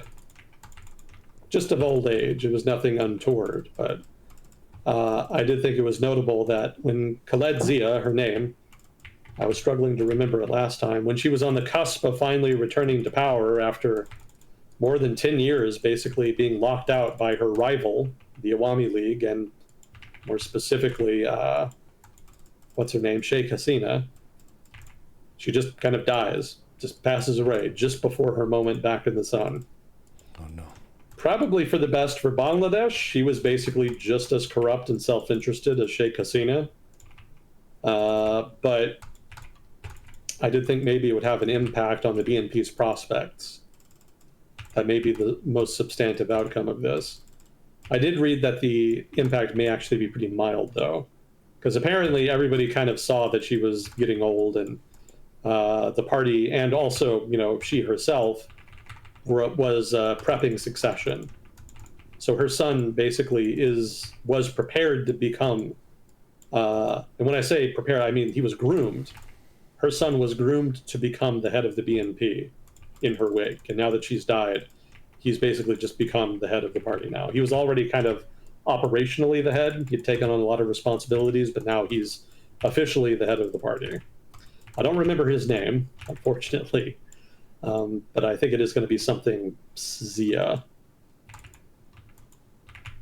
Could be wrong about that, actually. But regardless, he's going to be the one that, if the BNP wins the elections upcoming, then he'll be the leader of the country. He'll become, I guess, prime minister, I think, is the case in Bangladesh. So a changing of the guard, if you will, in Bangladesh. Probably not that substantive in terms of outcomes. You know, probably the BNP is going to govern regardless of who heads it. It's got its own political culture. So that's going to persist regardless of any one person dying. That's kind of our theme for the day. You can't remove a government or a regime or an ideology just by killing one person. It's going to persist even after the killing of important people. It takes much more stringent effort to kind of uproot institutions like that. So in the Bangladeshi case, the death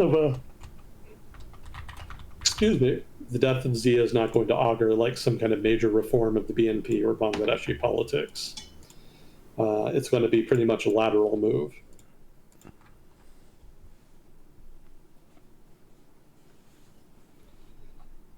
And last but not least, Bulgaria joins the Eurozone. Ooh. So they're going to use the euro going forward. I think there's still going to be a transition period where you can use the old currency, but I think in a month or two, something like that, then they're going to phase that out, and the euro will be the only legitimate currency accepted. Well, I shouldn't say that, not the only legitimate currency accepted. It's going to be, the old currency will no longer be accepted. Let's put it like that. Is there a distinction between being in the Eurozone and being in the European Union? Yeah, you could be in the European Union and not have the euro. They're basically separate institutions. Mm. The European Union encourages member states to plan to join the Eurozone, but it is ultimately at their discretion whether or not they do so. You do not have to if you don't want to, in other words. There's generally pressure, the combination of European Union pressure and the inherent benefits of adopting the euro generally lead most states in the EU to have joined it or plan to join it, even if there's some skepticism in the country itself. That's the case with Bulgaria. I was reading that there's a lot of people that are not comfortable with it. They're a little dubious about it. But ultimately, there was enough of a majority to move it forward, but it was a slim majority. And whenever you do anything in politics with a slim majority, you better believe there's going to be complaining. Doesn't generally work out too well in the long run. But Bulgaria has decided to move forward anyway. And yeah, in the Eurozone. Make of that what you will. It should not, theoretically, make a huge difference to the economy. From the economist's perspective, joining the Eurozone should provide a mild boost to economic performance, but nothing too substantive. I would point out that the boost will be more substantive if the country in question, the hypothetical country in question, has a history of mismanaging its monetary policy, in which case pretty big economic boost potentially to be gleaned there from joining the euro, or really just adopting any major hard currency, hard reserve currency, because then you don't have to worry about corruption. Basically, another foreign central bank is effectively managing your monetary policy for you at that point.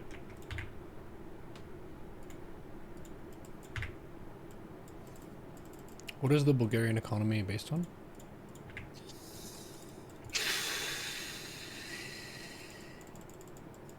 Good question. It's been a while since I've read about Bulgaria's economy. Obviously, the primary sector is pretty important there. So extractive industries like mining, agriculture, husbandry, etc. I feel like their economy has done better since the Cold War ended, although they had a rough transition. But I can't think of any one economic driver that's really been powering Bulgaria in that time frame.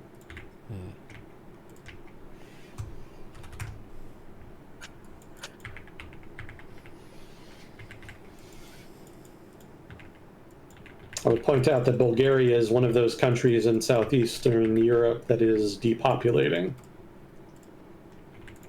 A lot of people have been emigrating over the past couple decades to countries and places where there are better job prospects. So the result is that while the urban spaces in Bulgaria do okay for themselves, the rural spaces are kind of in basically terminal decline at this point.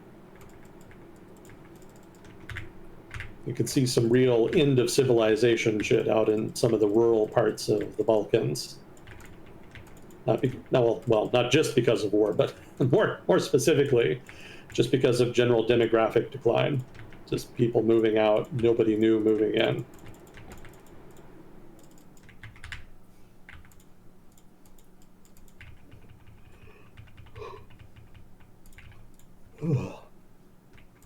They actually just changed their government recently.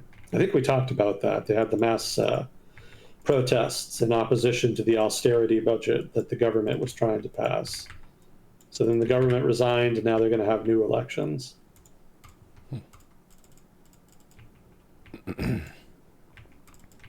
Interesting to hear of certain governments resigning and other ones like they would never give up power no matter what. Yeah, it's the power of political culture. Power of expectations. Yeah, if you can get away with it, why not? In a lot of political cultures, there's no real consequence. But if you are lucky enough to build one where there's a norm against it, against an authoritarian system or party or dictatorship, then it's much harder to do, because a lot of people just implicitly assume you can't or won't do it, and so won't approach you in the way that they might with the more explicitly authoritarian government. with offers of bribes and corrupt deals and whatnot. Once you set the norm that it's okay to be corrupt and self-serving, then you create kind of a self-propagating institution of corruption that is self-sustaining. But if you establish the norm and make it taboo to make those kind of offers or indulge in that kind of corruption, it gets much more difficult because just people won't talk openly. You have to talk secretly, and people will stab you in the back, report you to the police. It's kind of a mirror image version of authoritarianism. In authoritarianism, the secret police will try to find informers to kind of stab you in the back and tell the authorities about your anti-government activities. But if you have a robust, modern system of government with strong institutions, a first world government in shorthand, generally it's the politicians who are worried about getting stabbed in the back and reporting to the police, as it should be.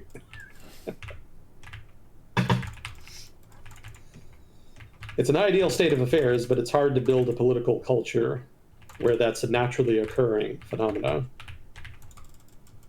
Many have tried to build it, many have failed.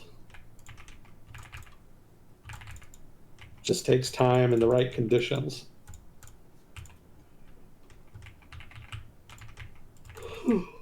Excuse me. I'm tired because I've been playing too much No Man's Sky. That's been my vice recently. Doing work in the gaming mines. Yeah, it's one of those builder games where you can kind of just build stuff. So you don't really have any fixed objective. You just kind of have informal little things you want to build and try to do. And then eventually you do them, in my experience, and then you don't really know why you're still playing, why you bothered in the first place. Like, what am I doing with my life? That's what happened to me with Minecraft. Like, there was a bunch of stuff I wanted to do. I thought it was pretty cool, and then I did it, and at the end of it, I'm like, there are no more worlds here to conquer. What's the point? Not there yet with No Man's Sky, but I expect it'll happen eventually.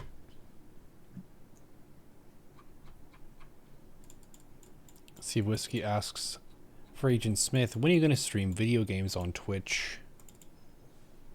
Oh, nobody wants to see that. Trust me. I'm not charismatic enough to be a presenter or a streamer or somebody like that. Like, this segment is about as approachable and humanistic as I can be. Yeah, but you don't necessarily need to, like, try to be a full-time entertainer. You can just stream the games you play. Get some viewers, have some people hang out. I guess that's true, but I don't think they would find it interesting because I'm not like a loud gamer. I'm not emotive. I'm not reflexive. I just kind of sit back and relax. You don't like misclick something and you go, oh, fuck! Oh, sure. Probably fairly frequently.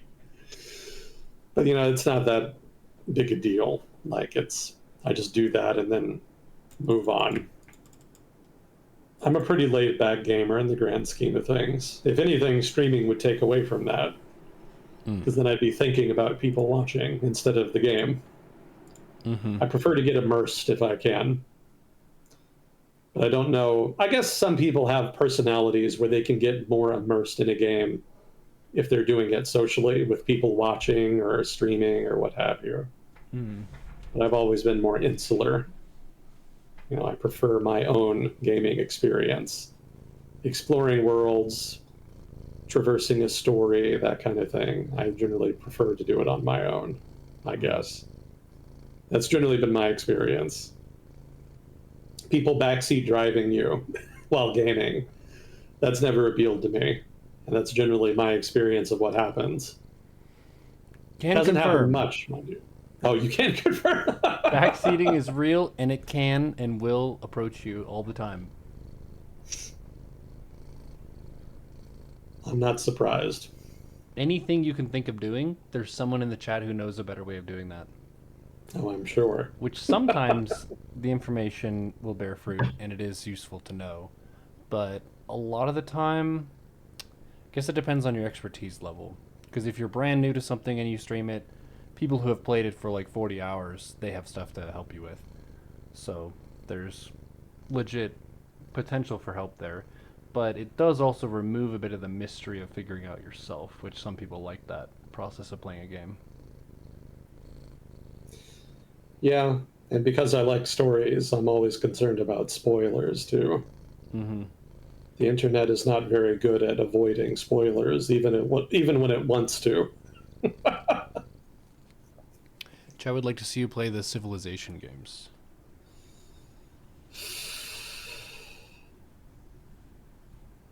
Yes, I guess that's more amenable, but it's going to be the same problem. It's just going to be me silently staring at my screen, playing Civ 3 probably, and not even playing it well. Probably, I would point out that while I like gaming, I'm not good at it. I don't know. I saw some crazy Medivh moves. Oh yeah, you want to play some HOTS? I remember you're quite the expert at that, lad. That's fun. That's because he's the only one I play. I'm a bad MOBA player. I don't give a shit about learning all of the heroes and learning the meta. There's one I like to play, and that's the one I stick with. I refuse to get better at the game. That's why I only play quick match, I see. which is a kind of purgatory, I would point out, because it's just random bullshit. So you end up with like the most unbalanced teams. Mm-hmm. But that's the trade-off you make. Yeah, people aren't really drafting in a try-hard manner. They want to play a character. Bingo. I'm more of a specialist with how I play MOBA characters as well. My hero variety is usually low, and I try to get more practiced with individual heroes. My current work in progress he's difficult to win with right now, but there's a lot of high potential for skill expression and winning games yourself later on is Terrorblade. He makes illusions of himself, and I made the recent breakthrough of using my illusions to stack neutral camps for myself. There's a mechanic in Dota where there's a rectangle where a neutral camp will spawn. It's some difficulty level, easy, medium, hard, or an ancient camp. And every minute, those camps refresh if they're empty. And there's a trick you can do where you attack a camp, you pull it away from its spawn location, and then a new set of creeps will spawn there. This is like old tech from Warcraft 3, fighting neutral camps. But Terrorblade uniquely can do this with an illusion without himself being present there. So he can be getting multiple things done on the map, and not all of them require application of damage. So I'm trying to work on the cadence of that character, but that means that I can't really learn as many different heroes. But it's fun. I like getting good at one thing. Yeah, I think that's the better way to do it. But I would never. I mean, to a degree, you kind of have to learn multiple heroes, though, at least a few, in order to be competitive, right? Because you are playing like ranked and stuff. Mm-hmm. Like I could never. Mm-hmm. This is way too much effort for me. Mm-hmm. Learning all of the different heroes, all of their different abilities and kits, and how they metagame against each other, all of the other heroes. That's a big commitment. Yeah. There was a guy I was playing QM with. We were in a team for a little bit, and he asked me why. No, he told me, like, you should go and play something else that you can go and play ranked. And I told him there's no fucking way. I'm learning like dozens of different heroes just so I can play in a game mode that I'm not interested in the first place. It's not happening.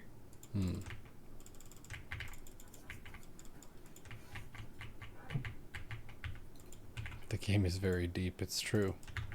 It's a lot deeper than StarCraft. StarCraft is more mechanically intensive for the individual player. There's more that you personally have to do. But the outcomes end up boiling down to a much smaller subset of scenarios than Dota drafts. Because in Dota you have 120 some odd heroes. And there's a lot of different ways they interact with each other. So each draft ends up being a pretty unique game that you have to play out. Whereas with StarCraft, you have your 3 matchups from your vantage point, and you have a plan in each matchup, and there's some variation in how those things can play out, but overall it tends to be more strategically simple. Tactically, there's a lot more that the individual can do, because you can manage multiple bases and manage multiple attacks on multiple fronts, so it feels very nicely skill expressive from a mechanical standpoint in SC2. But yeah, MOBA games do have a lot of deep strategy variations with the fact of having a whole bunch of different heroes.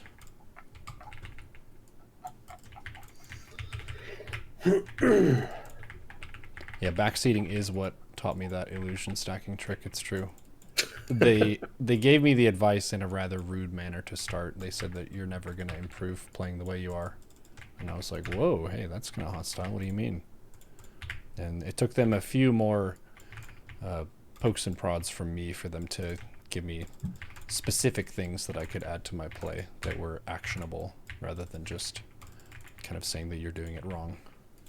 But it was good advice, so sometimes people, they have good advice, they just don't know a sort of elegant way of delivering that, where the recipient likes receiving the information and it is given without I guess bashing them at the same time. Yeah, the internet has been something of a disaster in its impact on the ability of people to just casually communicate with people. I think communicating with others anonymously has somewhat disincentivized the normal process by which people learn to be civil and diplomatic. Like if you're,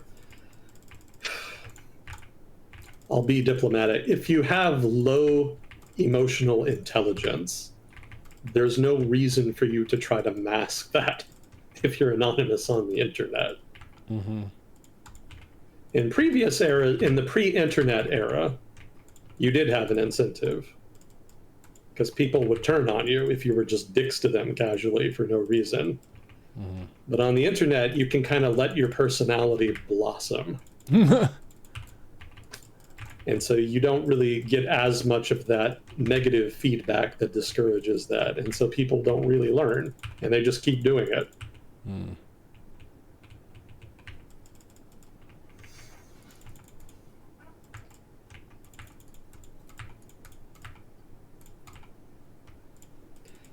Oh, was there anything else we wanted to get to tonight?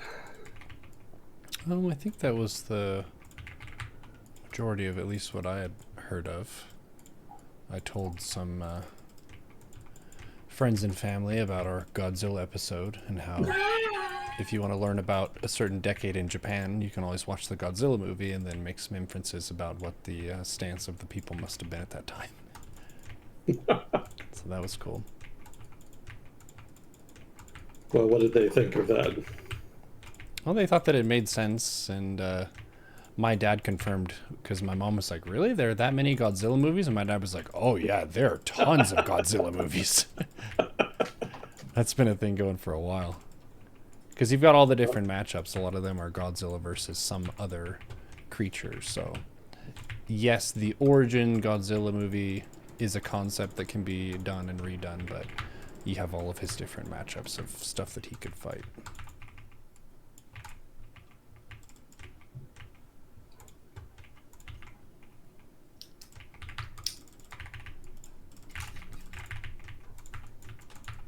Are you going to go to bed after this?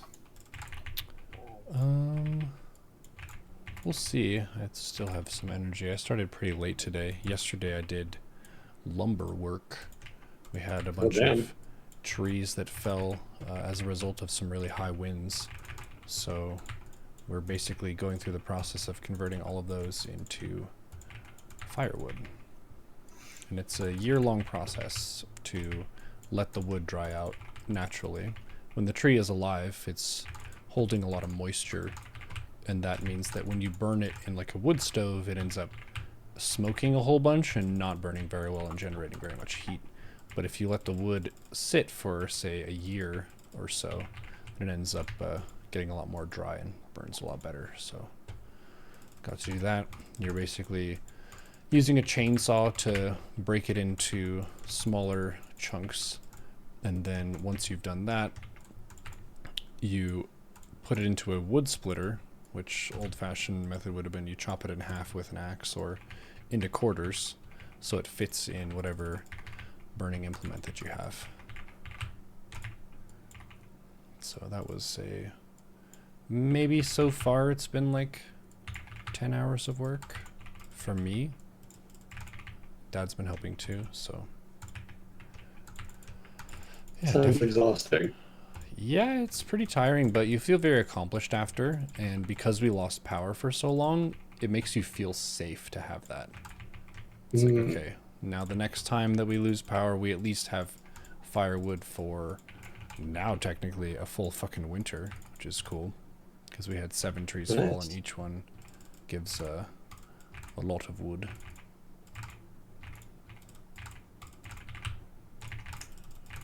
Well, I just asked because you got me thinking about HOTS.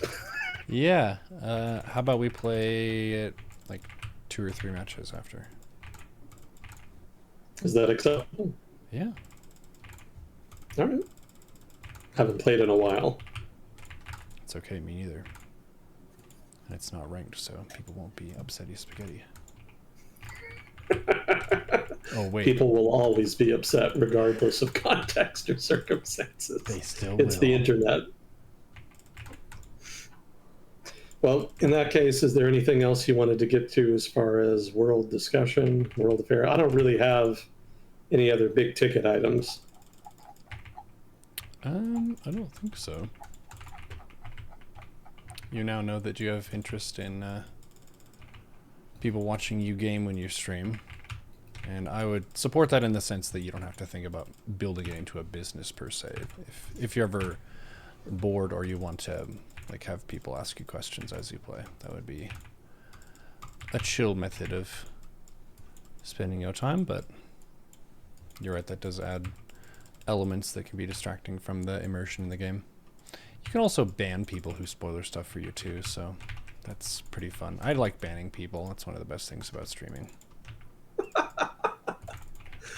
Well, how about I just preemptively ban everybody and play alone? That's an interesting format. I haven't heard of that before. You might be onto something big. There you go. Well, before I forget again, I'll throw out the usual disclaimer. I'm not an expert in everything I talk about here, video games included. So if I ever say anything wrong, stupid, or biased, please do correct me. If I'm wrong, I want to know more than anybody. So participation by chat is encouraged in that regard. Got to throw it in. It's Yep. bad luck not to. Yep. Even if it's at the end, still counts. Oh, you're in game, aren't you? Yeah, but they're almost dead. Did I have anything else? Let me see. Yeah, you probably... I don't think anybody wants to hear about the NDAA. You did have one more question. Oh, did we get another one? I must have missed it.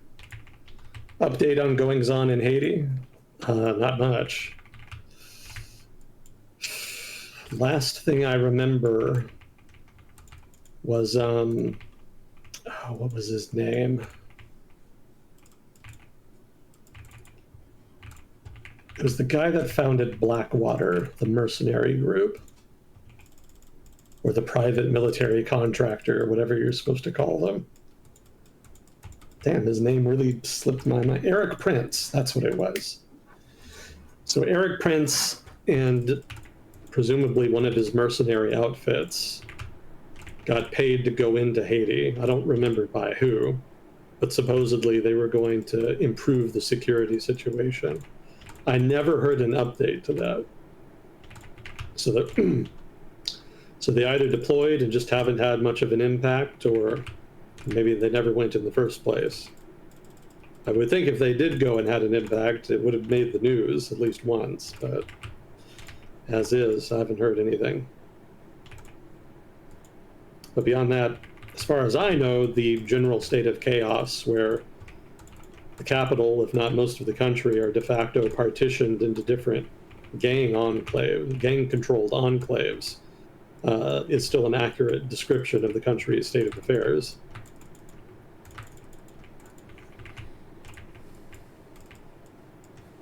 Not a great time for Haiti.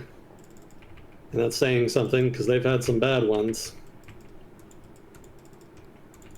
And that would be a good example of a system where kidnapping one person isn't going to change much. Correct. Very much correct. Yeah, there's no state there. Mm-hmm. I mean, there is a government, but like it's feckless. It doesn't have virtually any administrative capacity with which to project force into its own country, to establish law and order, to resolve disputes and settlements via a coherent and functioning judicial system. Like, there's just nothing truly functional about the Haitian state, as I understand it. And that makes it very difficult for any real progress to be made. But I guess, in turn, the upside is that, yeah, there's not any single pole of power that you could destroy in Haiti that would substantively move the needle, substantively make any kind of change, positive or negative. It's partly why those two filibusters here in Dallas were planning on invading that island. What? Invading we talked Haiti? about that. Yeah. Yeah, there were those two guys that were planning to hire a small army of homeless people to invade an island off the coast of Haiti. Yeah, I remember. And they were planning on killing all of the men and turning all of the women into sex slaves. That was the plan. Yeah, and that didn't end up panning. No. They got arrested.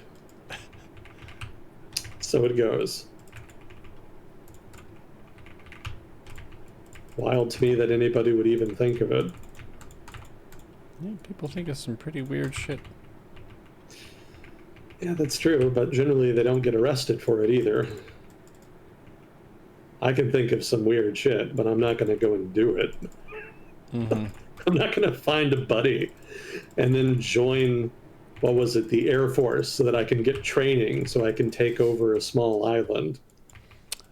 Yeah, I was actually just going to ask you if you wanted to go train for the Air Force, but I guess I won't now. The Air Force would not have me, Neuro. That suggests good judgment on their part. I don't blame them.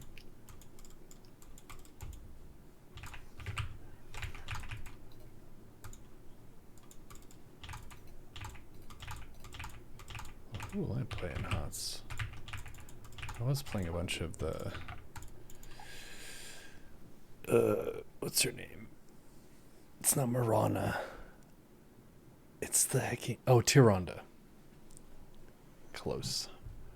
Yeah, a bit of hybrid damage and healing. Well, cool. She's pretty difficult to play. Oh, sorry. All right. Well, thank you, Chant. Thank you, Fuzzyco, for handling questions. And thank you, Agent Smith, for your time in another episode of World Discussion with Agent Smith. Yeah, thanks again. Always a privilege. Talk to you next time. GG.